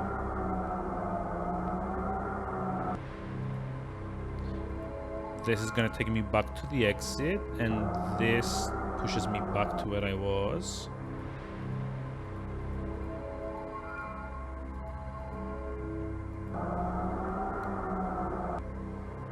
Okay, this brings me here.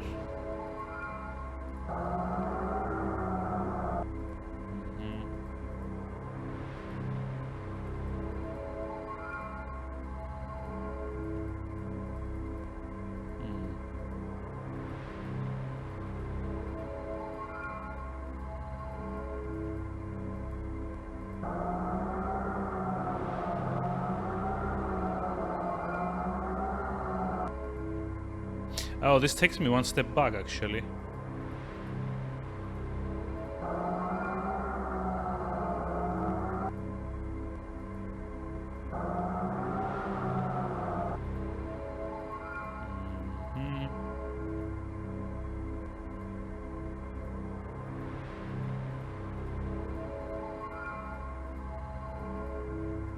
wonder if you need an item to get through here.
So, why are you here? Oh my god. Are you looking for something? Yeah, Me? the meaning to this thing. That's just what I'm looking for.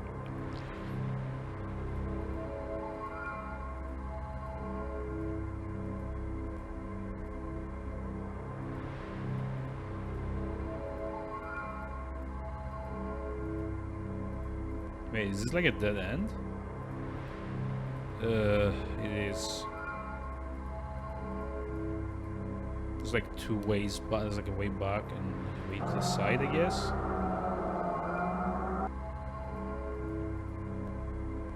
Science wing. Oh my god, please let me get in there. No!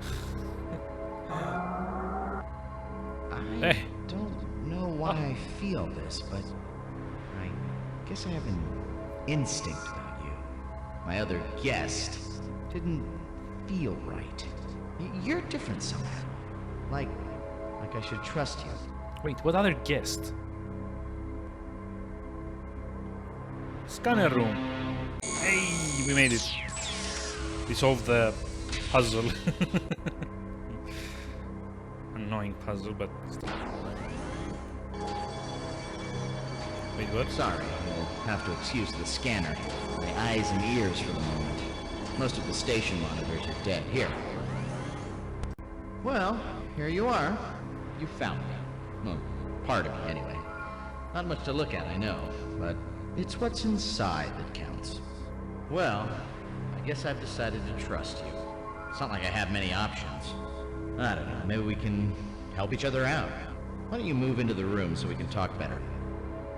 What? I'm afraid this conversation is going to be a little one-sided. My command-level voice recognition module got a little jumbled in the accident. What? Well, I'm Arthur. You've probably figured out by now that I'm not real. But I'm learning to accept it, really. I split off a few copies of myself, and together we're sharing our feelings about it in group.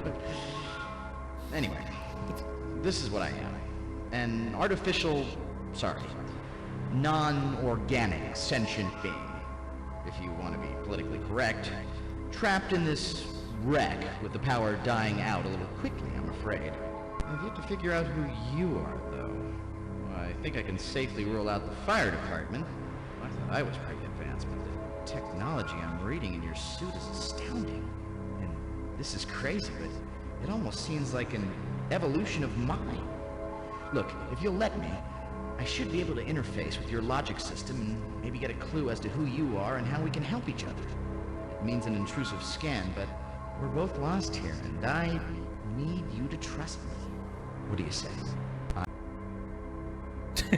Just like a giant yes and like a tiny no. Is this guy in marketing as well? Fine. Alright, let's see what we've got. Temporal security? You're from the future. Well, I'm pleased to meet you, Gage. Wow, you're quite the hero. I guess this is my lucky day. But that's you. I don't get it. Whoa, I'm starting to get a headache here. This plot's getting a little hard to follow.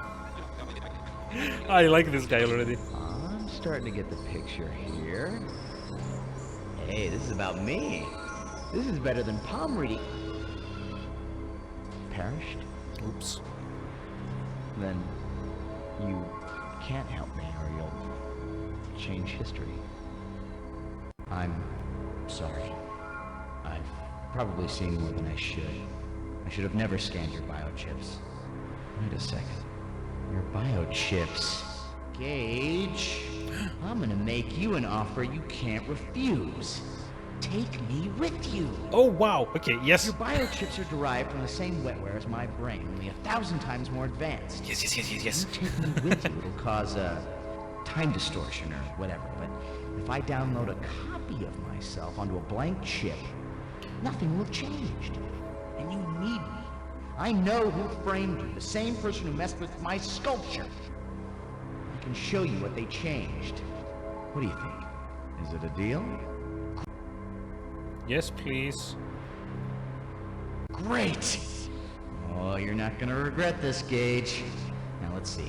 I should be able to transfer the data across optically from my core. This is gonna work. That means we've got to get you inside the Nexus, which of course is inconveniently detached from the station at the moment. How do we do this? The door release. The decompression should propel you across to the Nexus. I'll have to give you the override code. It's risky, but it's doable. Okay. Wait, what's the Nexus The door? emergency release There is we go. just above the door. It's a manual release, so I can't do it for you.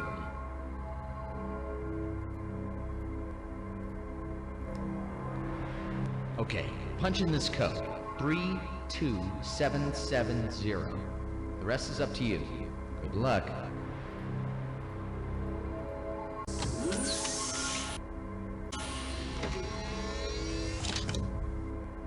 Emergency door release initiated. Please stand by.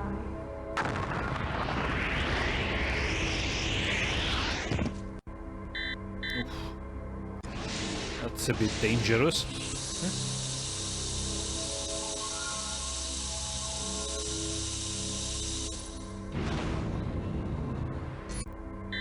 Welcome, come to my brain. All that I am is contained in that sphere. You're gonna have to open me up. There's a manual code book. I'm not sure exactly how it works, but I think it has to do with exchanging the red lights for green and vice versa. You'll have to figure it out. After that, well, if it works, the next time I talk to you should be from inside your suit. Oh. So wait, do we actually get like an AI companion or something? Because that's pretty neat.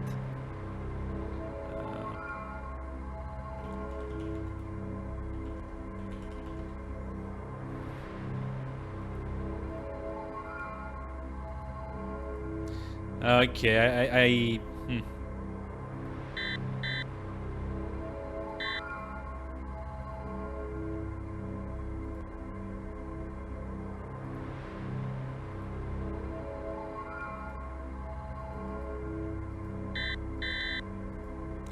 I see how it goes.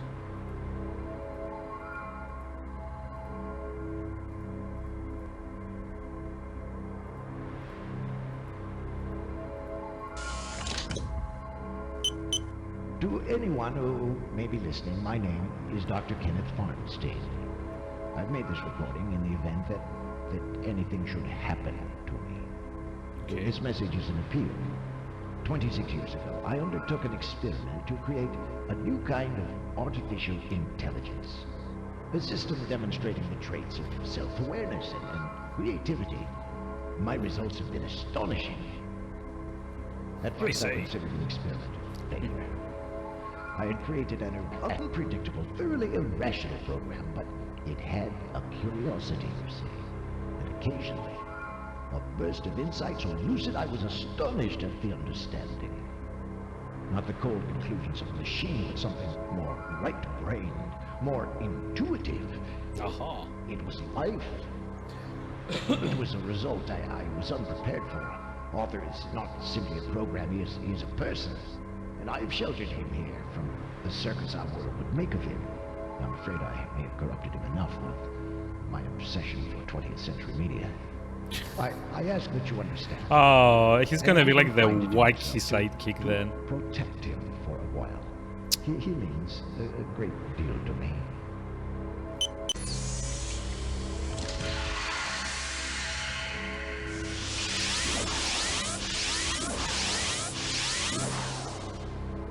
Not exactly flattering. In less than 100 years of progress, you can fit me on a chip. So, how do you like my new home? Comfy little interface, huh? So, this is how I think I can help you out. I couldn't figure out a way for you to ask me questions directly, but I've created a comment button that'll light up if I have something to offer. I've actually become pretty fascinated with art history and stuff, and by the looks of what your future self is researching, what I've studied could come in handy. I've also created a help button in case you get stuck on a problem. You know what they always say, 2 minds are better than 1. But hey, you're the detective. I'm sure you'll want to figure it out on your own before resorting to my help. There's more info in the chip's inventory description. You might want to check that out. As to our mutual friend, he was reprogramming one of my sculptures in the biomass processing module. I think he set up some sort of harmonics response, but the only way to find out for sure is to visit the scene of the crime. And that means getting to that part of the station. I gather you don't have control over where you jump to in a time zone, so it may be a trek. The accident really trashed that part of the station. In fact, we may want to come back to it later. Alright, so maybe it won't make much difference when we get to it, but to be totally honest, I'd much rather go somewhere other than back to the station my first trip out of here. You know what I mean? I could use a little adventure. Alright, Gage and Arthur's Big Adventure. What? I like the sound of that. Oh no.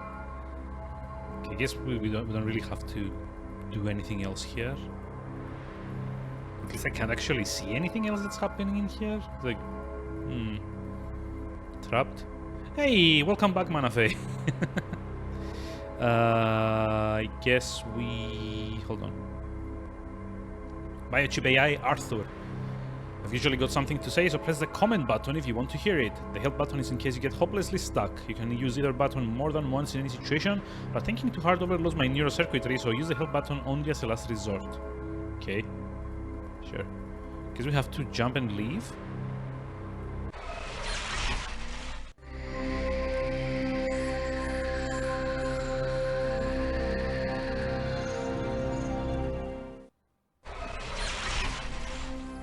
Like the look.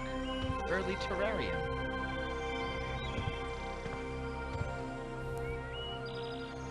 I mean, yeah, there is like a...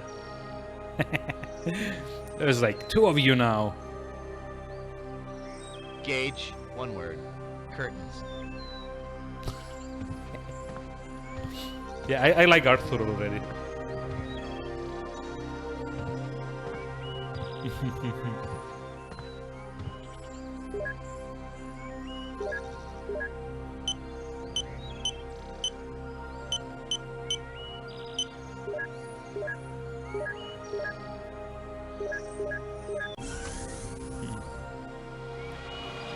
So, objective for the space station is to go to biomass processing. That's like one of the 2 areas where we had to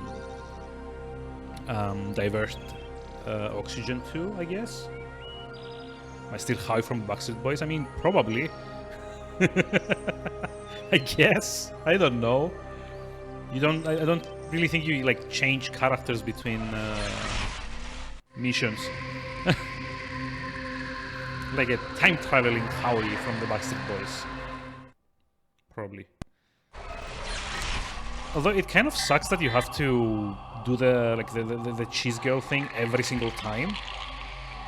Like go back to the present I guess. Put in the code, order the thing. Okay, so Passageway has been destroyed, so the only way we're going to get to the biomass processing is through the ice droid.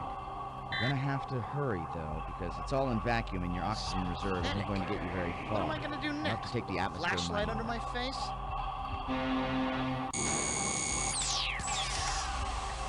Okay, so I guess the rush here is to go divert oxygen. Work in Scooby-Doo. That's me? That's not me. So oh, wow. I guess I haven't gotten rid of you after all. You just pop up in different spots like a whatever pops up in different spots. Graphic remind you a bit of Grim Fandango. enough? Well, I guess it's like close. Gage, be honest with me. Does my voice really sound that dorky? Yes. I thought I was being rescued. It's kind of like in the same ballpark Press at here, least, and I get because it's like visited by both Guido, adventure the games. Space family. Come all this way to tamper with my sculptures. What are you, an art critic? So, what do? Travel around space looking Oh for god, where's derelict the... crafts? You can terrorize the survivors by There we go. redecorating while they're helpless? What'd you do? Bring a spray can too? Just mean the 3D stuff. Yeah, I mean they're like both early-ish enough. Yeah, we only need to pressurize the biomass processing, and then I guess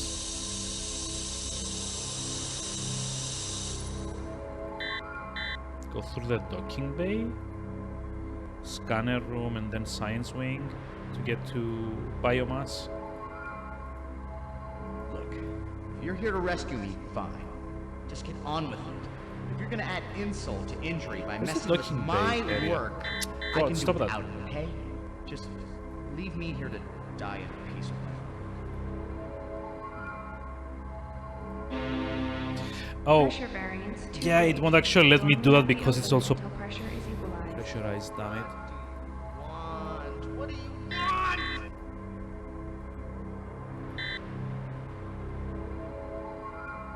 Okay, I guess you can try to like go through Habitat Wing, right? Just like rush through it. I don't think I have enough oxygen for it though.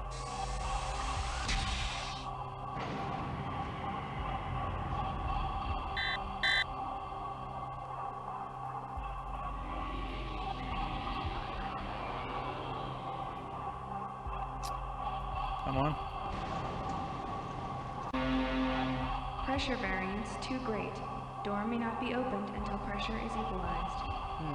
The airlock on the other side must still be pressurized. That's why this door won't open. I can put out an audio override code to bypass the safety interlocks, but the rest will be up to you. Here goes.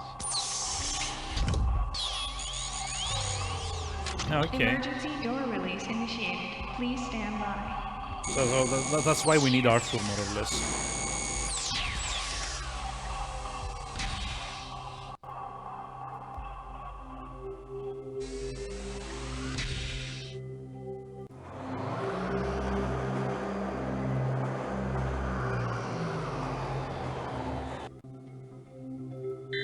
Wait, what?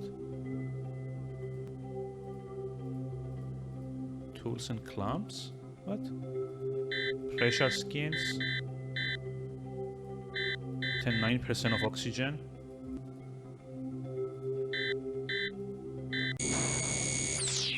Oh, please be pressurized behind this.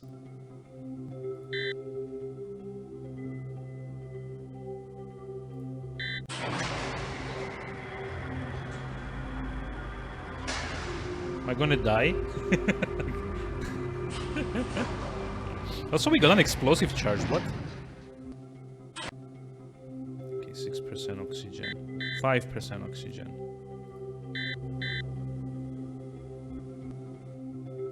What does it say?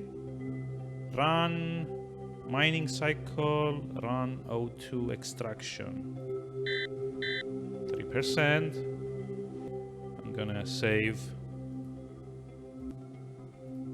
Just in case.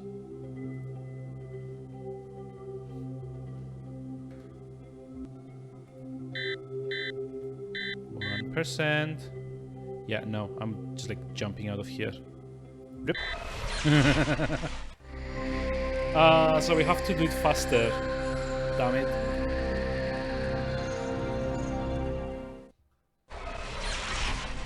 And again, the annoying thing is that every single time I have to go order the damn cheese girl thing to do it.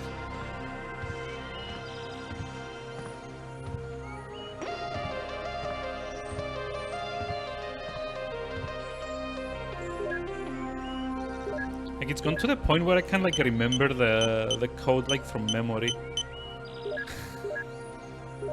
I've ordered this like so many times. It's like 625-94978.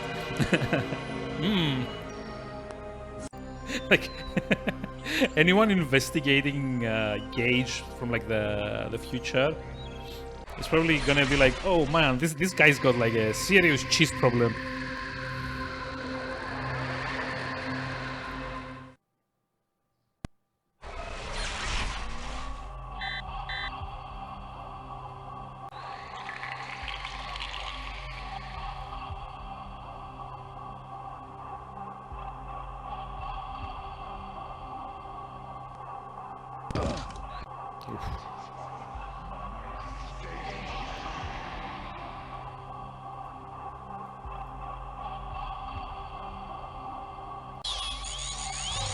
Oh wait, Emergency It's door like- release initiated. is that the Please other stand side of by. atmospheric mining?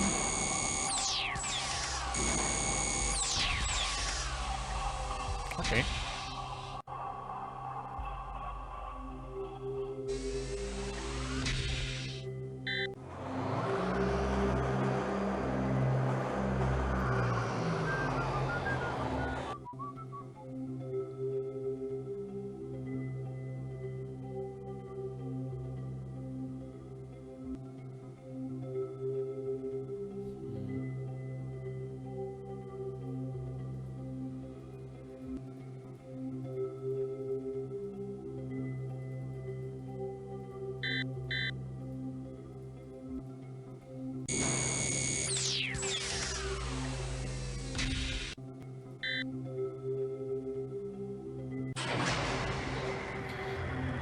So yeah, I'm guessing this is the other side of like where we last left off.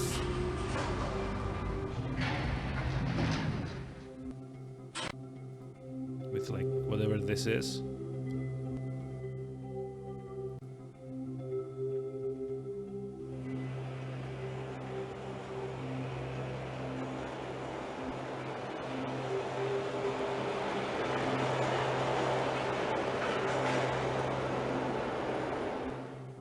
Okay.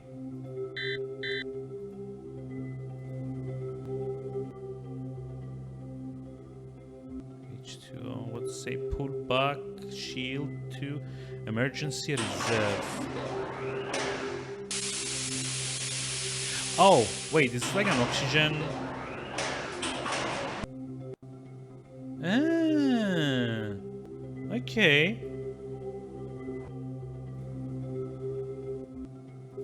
So I guess we can get like a refill here.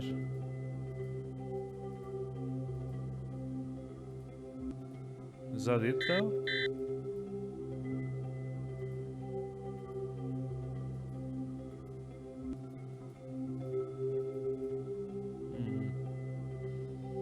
Yeah, I don't think we can actually do anything on this side. So as far as I've kind of like seen, you just like go back to the map.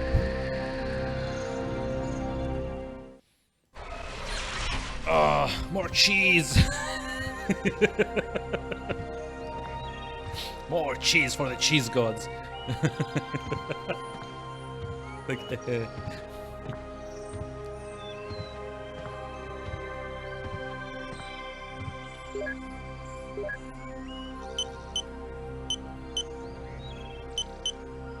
Damn it, messed it up.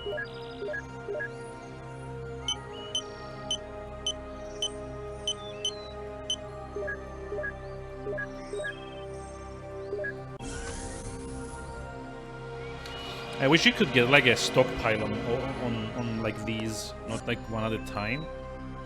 So the explosive charge. There's a small graph pad on the backside of this explosive charge which allows it to stick to any surface. Okay, good to know.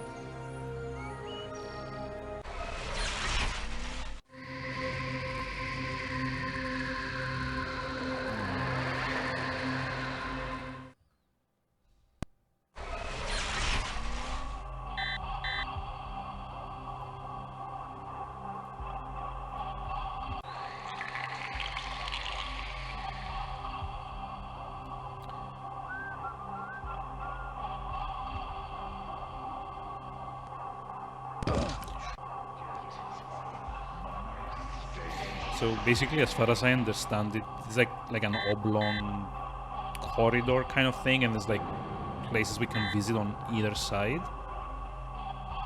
But I guess what we actually need to do is come to the capacitor array or capacitance array or whatever it is.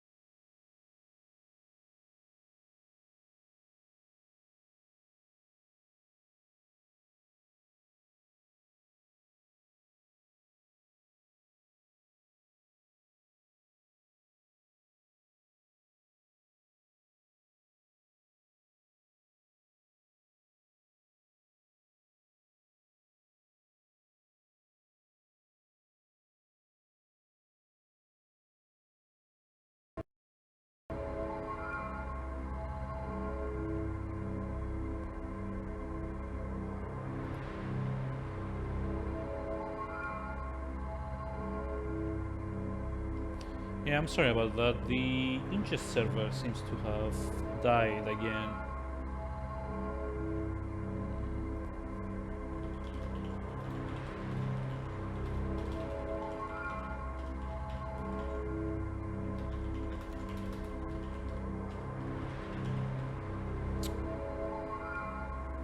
This is so weird. Why does this keep happening? It's like at least like once per stream it just loses all connection to the...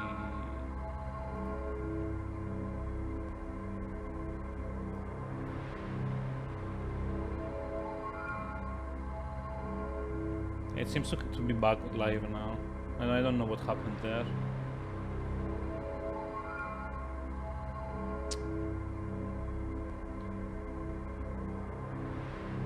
It might be that their EU servers are like generally kind of eh. So I guess I haven't gotten rid of you after all. You just pop up in different spots like whatever pops up in different spots. So with corrupting my work not enough? Back to finish the job? What? Gage, be honest with me. Does my voice really sound that dorky? And I thought I was being rescued. I'm breathing my last breaths here, and I get visited by Guido, the space vandal. Come all this way to tamper with my sculptures. What are you, an art critic? So, what do? Travel around space looking for derelict crafts you can terrorize the survivors by redecorating while they're helpless? What'd you do? Bring a spray can too? So I guess I haven't gotten rid of you after all. You just pop up in different spots like whatever pops up in different spots. So with corrupting my work not enough? Okay. Back to finish the job? No more frame drops, Gage, thankfully. Be honest with me. Does my voice really sound that dorky?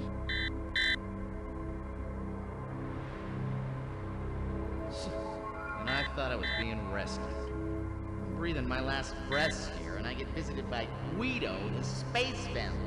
Come all this way to tamper with my sculptures. What are you, an art critic?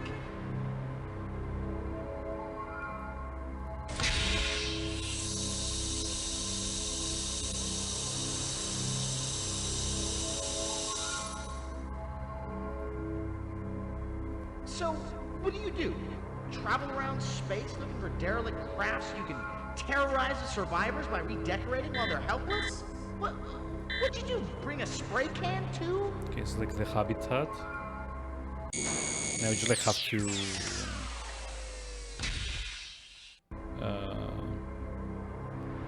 go just like straight ahead, I guess.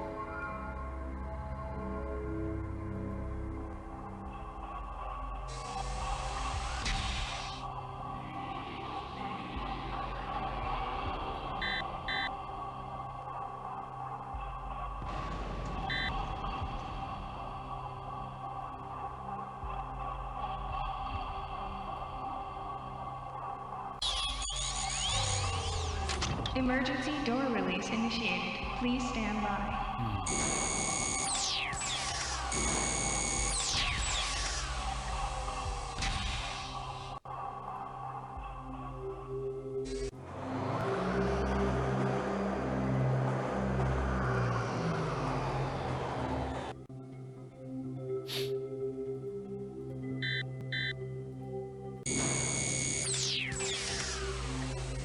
here with like 50% oxygen.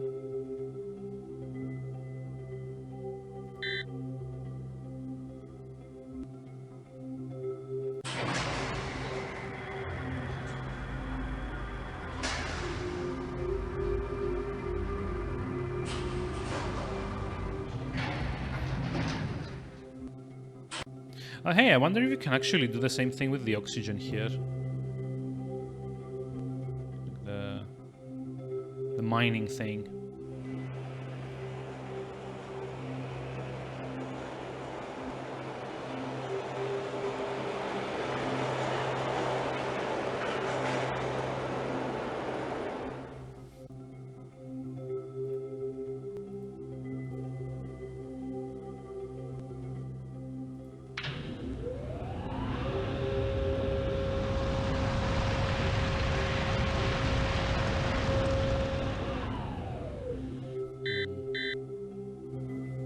Yeah, hold your horses. There's oxygen here, I guess. Hopefully.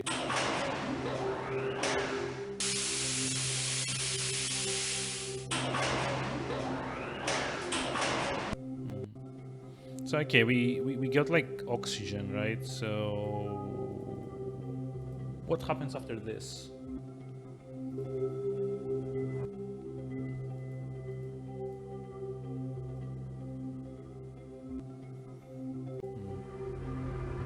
Oh wait, we can actually go further up?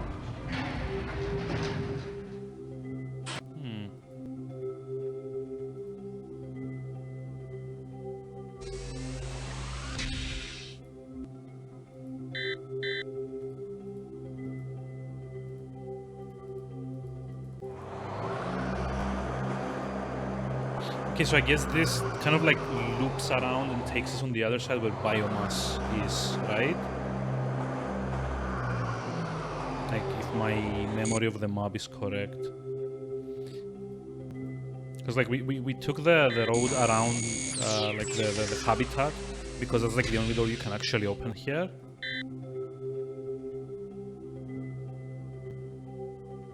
Do I go down from here or up? No, just down. Can actually go up.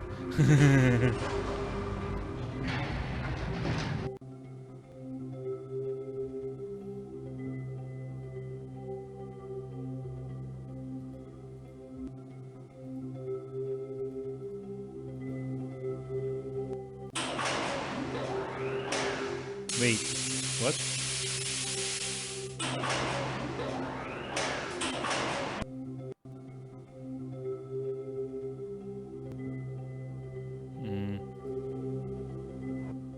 Did I do something wrong? Am I like back to where I was?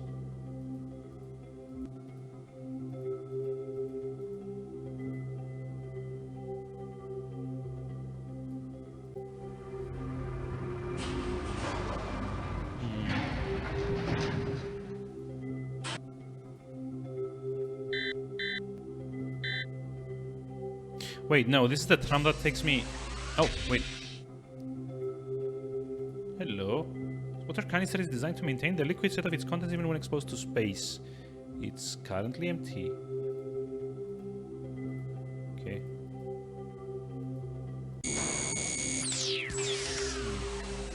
Oh, no.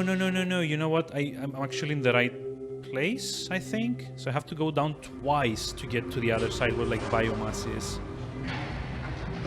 It's like still nice that it lets me replenish the oxygen.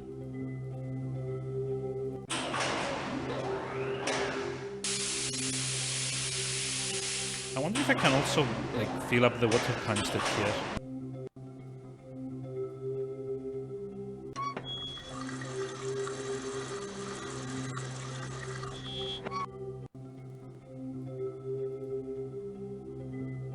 It's currently full.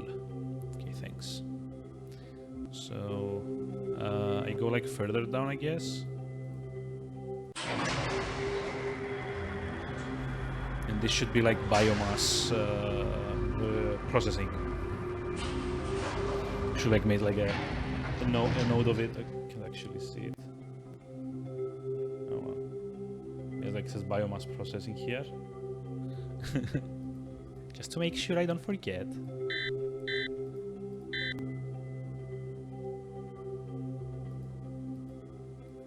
So, okay, this is like the other side, right?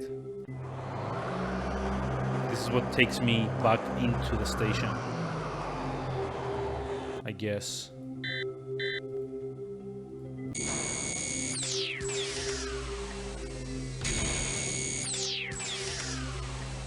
Yeah, there we go.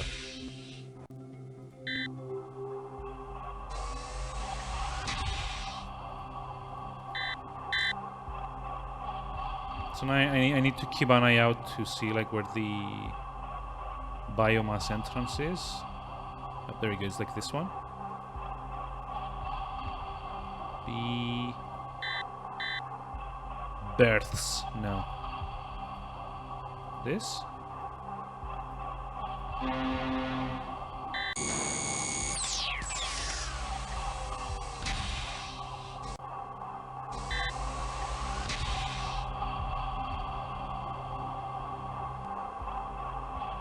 Yep.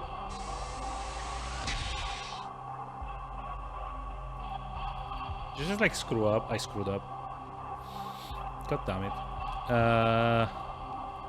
Fine, let's load. It's like O2, right?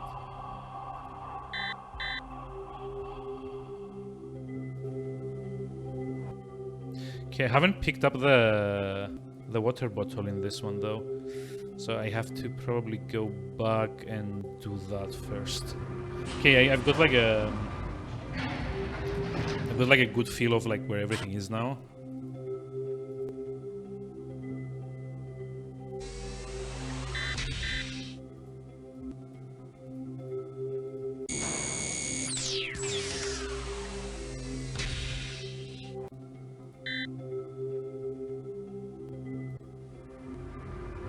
So one level down we refill, we get like water into my canister.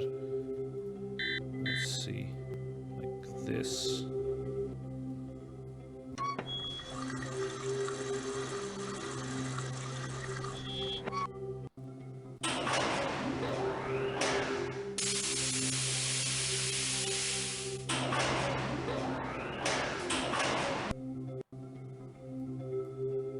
Okay. Now we turn around and we go further down. Now I just need to like get far along enough the corridor to get into biomass processing. It might be like a good idea to save here again. Just like name it as 02 biomass. I need to start numbering these because they're not actually sorted by date. So yeah.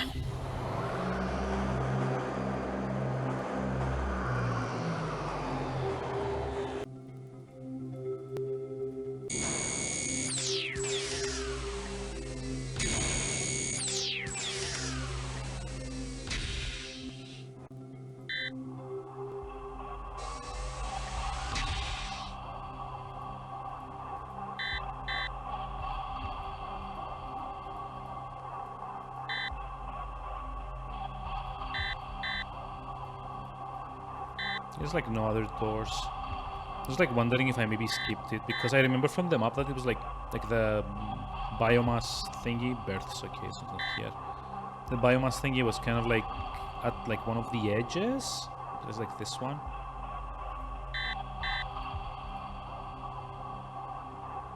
Is this it? I can't actually tell.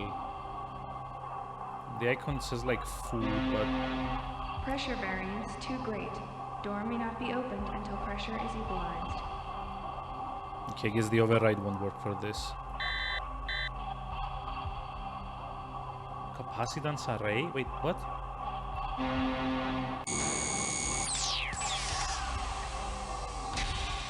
What?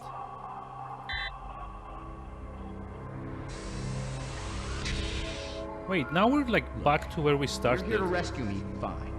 Just get on with it. If you're gonna add insult to injury by messing with my work, I can do without it, okay? Just leave me here to die in peace with my work. What do you want? What do you want?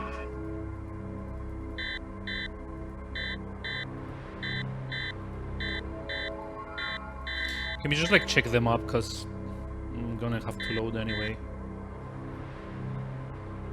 So, what we've been doing this whole time is started here in capacitance array, right? And then we came through the habitat wing. We jumped onto the atmospheric mining thingamajig. And I guess then we came down like on the other side.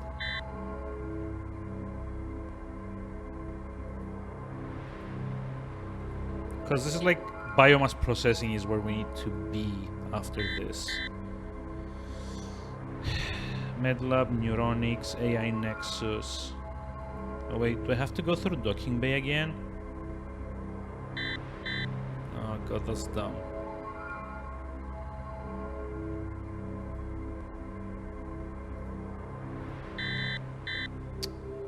Where do I go from here?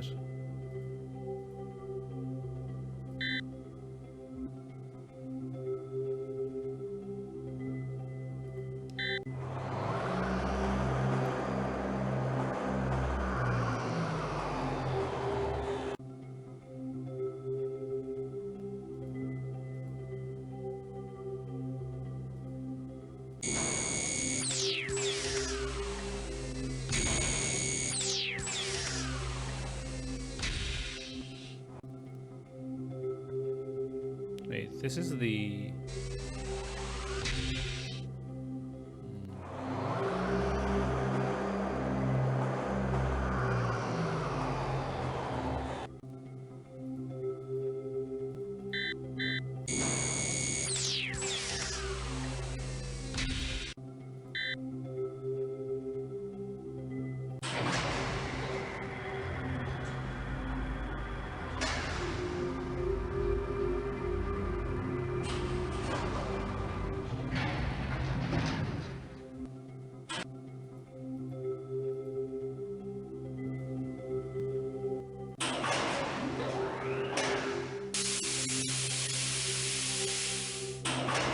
At least we can get a refill like this, so...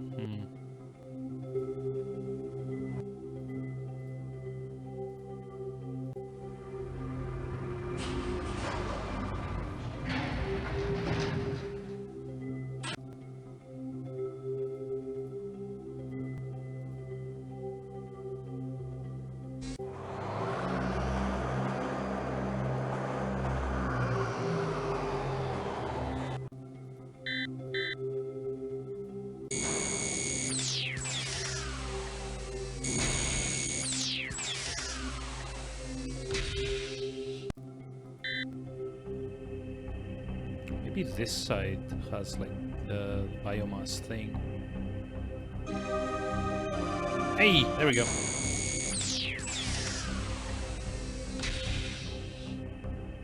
Even the music is different. Okay.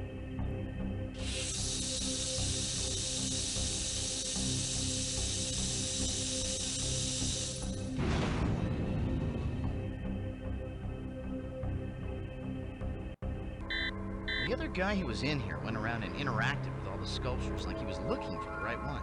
Funny, he really seemed to know what he was doing. The one he eventually settled on is at Programming Station C.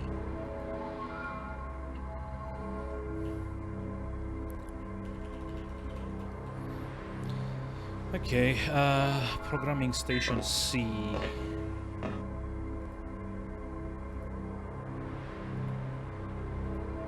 Oh, wait, I can't actually do it like this? Hold on.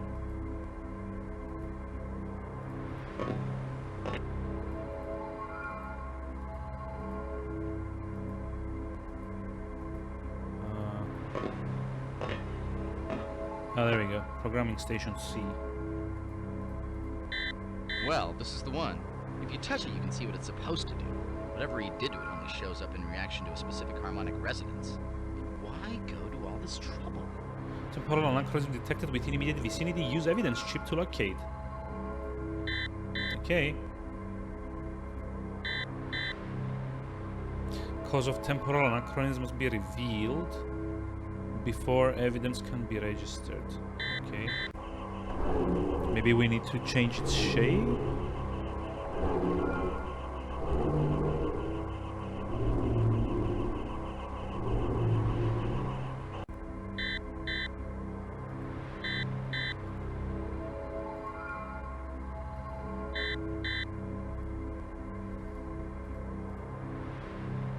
These stations are where the neurosynaptic polymer gel is programmed. Sort of where my DNA is coded, I suppose.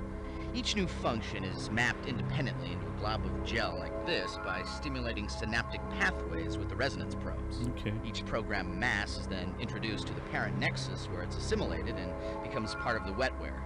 A little like an RNA injection.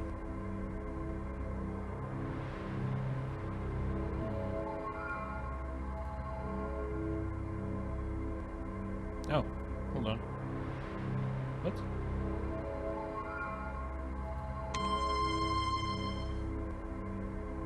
Negative response.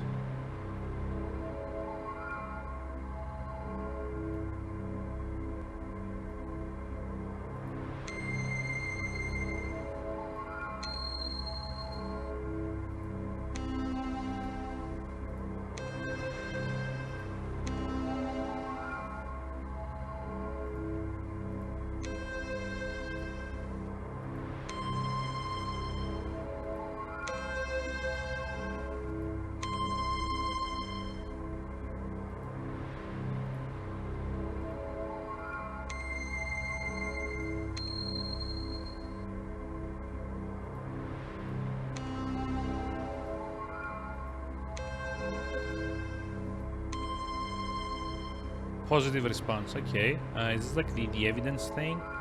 Oh, never mind. I think we probably need to like interact with this now.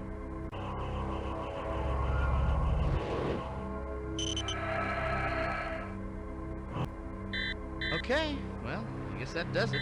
You know, for so long I dreamed of getting out of here. But now that I've gotten my wish, it's kind of strange to think that I'll never be able to come back. I'm gonna miss this place. Hold me, Gage.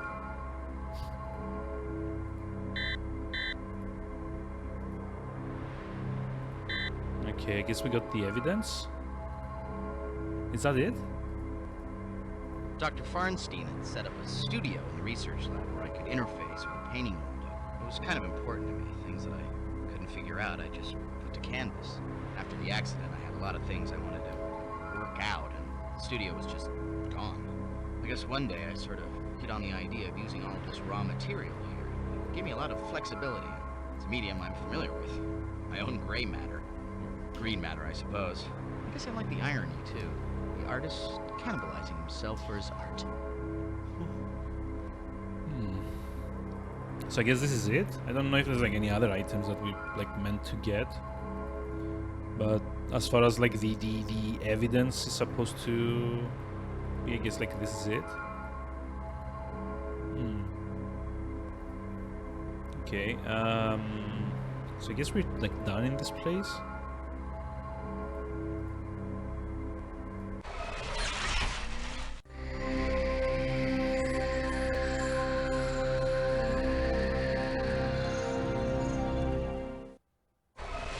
Hey.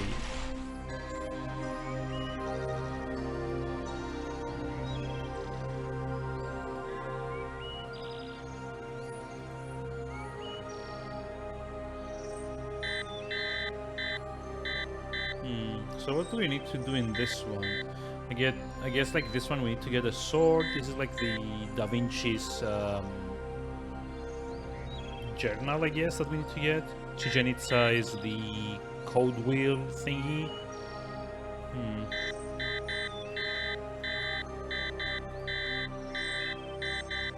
I have no idea which one to do first.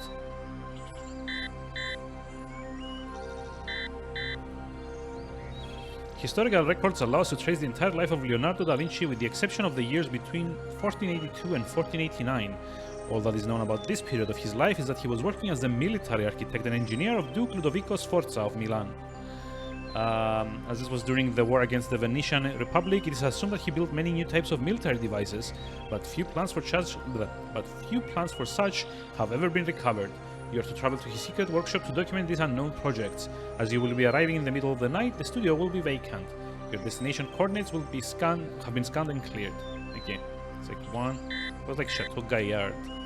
Throughout his reign as King of England, Richard I battled with Philip Augustus to maintain Angevin rule over territories in northern France. To oversee and defend many of these new territories, Richard the Lionheart quickly erected Chateau Gaillard in the Les Andelys mountains of Normandy. For years, Philip sought to restore the state of his empire. After Richard's death, he got his chance. Having been financially crippled by Richard's exploits, England could do little to hold him off. Territory after territory was retaken by Philip. Though it was thought to be impregnable, Chateau Gaillard capitulated to the French on the 6th of March 2004 after a brief 6-month siege. A failed relief effort by King John is thought to have played a role in the fall of the castle. However, exactly why it succumbed so quickly is still the matter of some controversy. You are to travel to Chateau Gaillard and witness the final day of the siege and to document how Philip's troops gained entirety in the castle. Entry into the castle, damn it. Warning, there will be a human presence in this environment. Gather footage from a safe distance and avoid being seen. Your destination coordinates have been scanned and cleared. And Chichen Itza. Okay, sometime around 1000 AD, the ancient Mayan civilization of the Yucatan Peninsula began to die out for reasons yet unknown. Also around this time, the Mayan capital of Chichen Itza played host to newcomers in the forms of the Toltecs, a culture closely related to the Aztecs. No one knows for sure whether the Toltecs invaded the Mayans at Chichen Itza or if migrating survivors of their own dying culture were simply allowed to settle there. Your mission is to observe the resident culture and gather information that will lead to a definitive answer to this question. Okay. Warning, there will be a human presence in this environment. Gather footage from a safe distance and avoid being seen. Okay. So which one do we want to do first? I kind of like wanted like the medieval one, to be honest.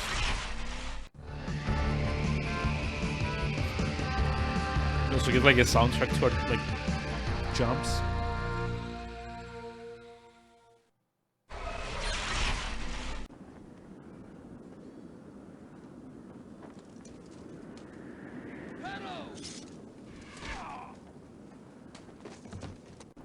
Oh. Okay. Oh yeah, because like Gage did like state in his report that like the... Oh, okay. Gross. He did state that like he jumped in like in the presence of like one of the soldiers, and then he... Someone should get a glimpse of us up here.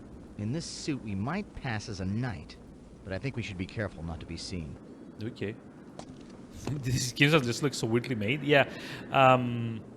There's like this old article on Old Man Murray, which kind of like made fun of the whole... what's it called? By the way, the arrow is still like slightly visible here, when it shouldn't be, because we picked it up. Where they kind of like made fun of like how adventure games died, and they made like a good argument that it was like some of the puzzles are kind of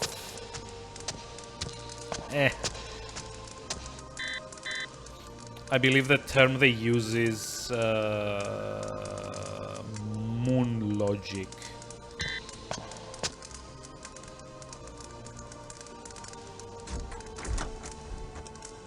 Okay, this is locked. I should also maybe go back and make a save of like getting done. Actually, I think I'm probably gonna call it for now because it's been like nearly 3 hours, so I don't really intend on like streaming that much more today, unfortunately. Let's like the chateau next. Can you remind you if I have a beholder? I mean, yeah, the first person perspective kind of like does have that. Have to find a working much more retro. I mean, I'm not actually sure if GOG has Eye of the Beholder. They might. Let me just like check. No, they do not.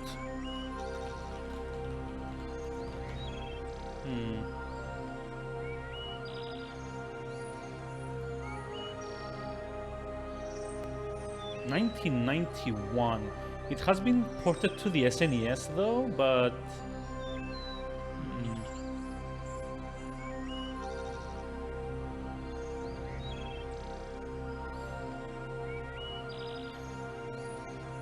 But yeah, I do remember playing that. It's kind of like a first-person RPG, like dungeon crawler thing. It was interesting for the time.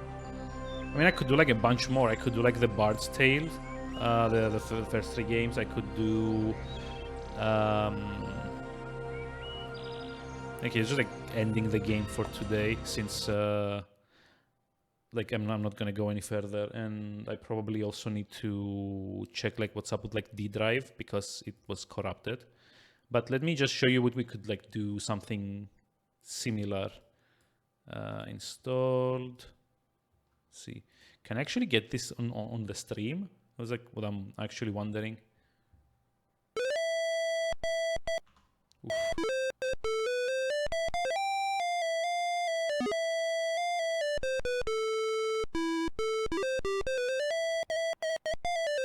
Oh. Wait, hold on.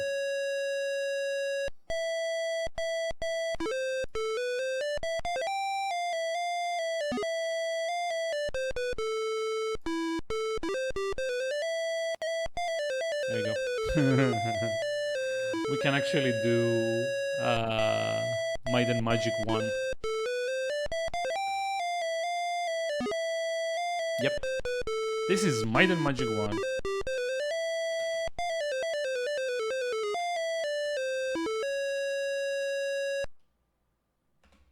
Yep.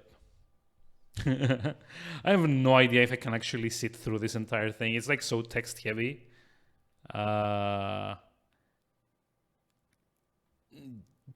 Yeah, I just like don't really know. Go to town with Inn of Algari. No available characters. Okay.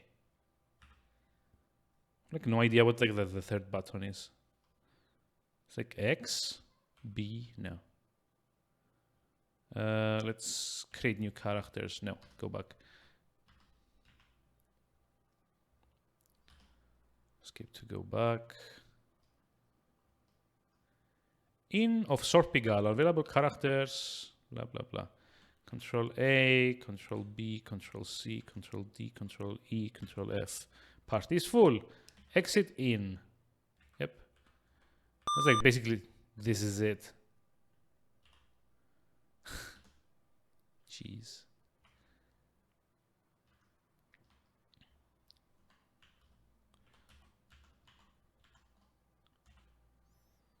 Such a weird thing.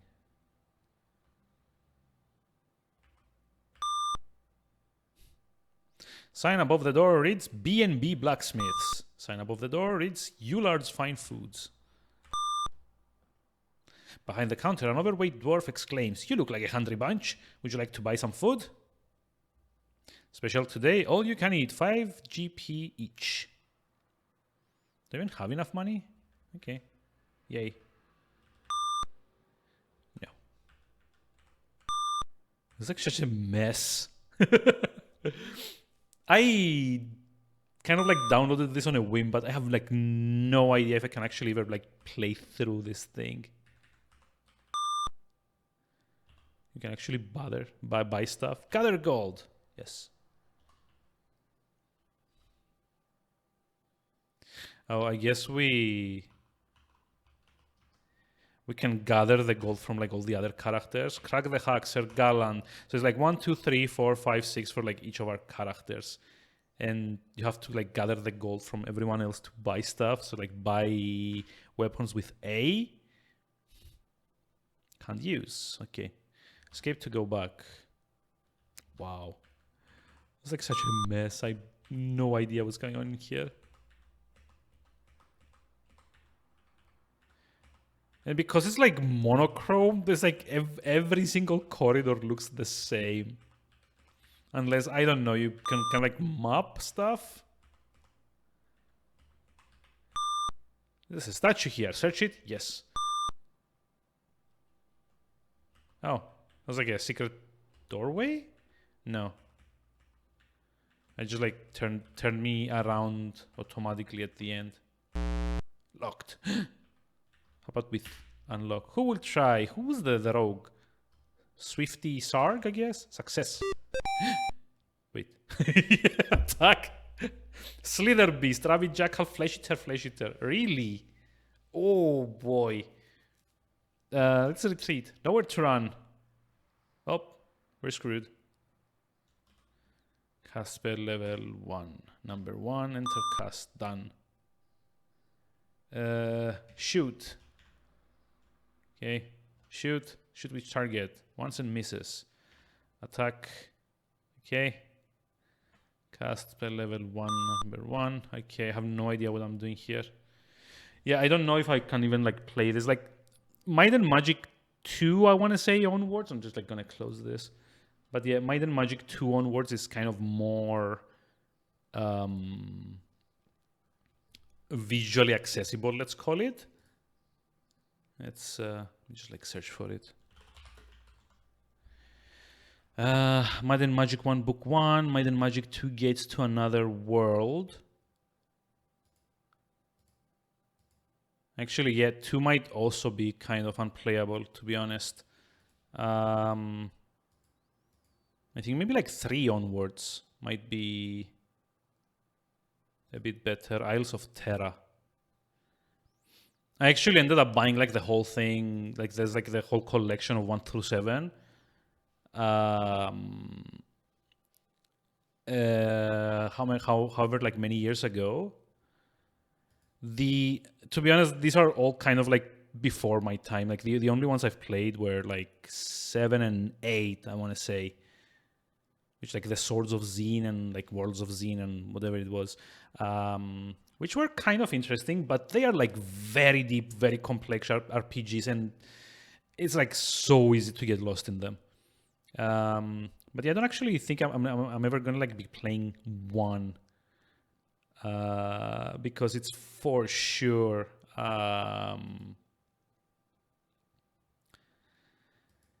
well, the definition of hasn't aged properly. So can I uninstall? Okay.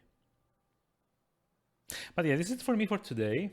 I know it's kind of like a bit earlier than what I usually finish on, but I did also start earlier because kind of like need some quiet time in the evening. Yeah, I will be back. I might actually change my stream schedule a little bit and like start doing like Monday, Tuesday streams instead of Friday and Sunday. Just like keep Friday and Sunday as like my off days. But other than that, I will let people know on the Discord when that happens, which you can access through here. And in the meantime, I'm gonna go get a much needed like painkiller actually, because my bug is killing me, and maybe some tea. Yeah. So thanks everyone for tuning in. I also just remembered I need to look into why my D drive is corrupted, and hope it's not like the entire thing kind of like gone, because that's gonna be freaking amazing. Yep. File or directory is corrupted and unreadable. Cool. So yeah, until then, have a very pleasant rest of the day. I will let everyone know about the changes in scheduling, hopefully by the end of today. And until then, have a very nice rest of the day and or night. And yeah, hope you enjoyed another year of retro that we're probably not going to finish. And I'll see you soon. And goodbye.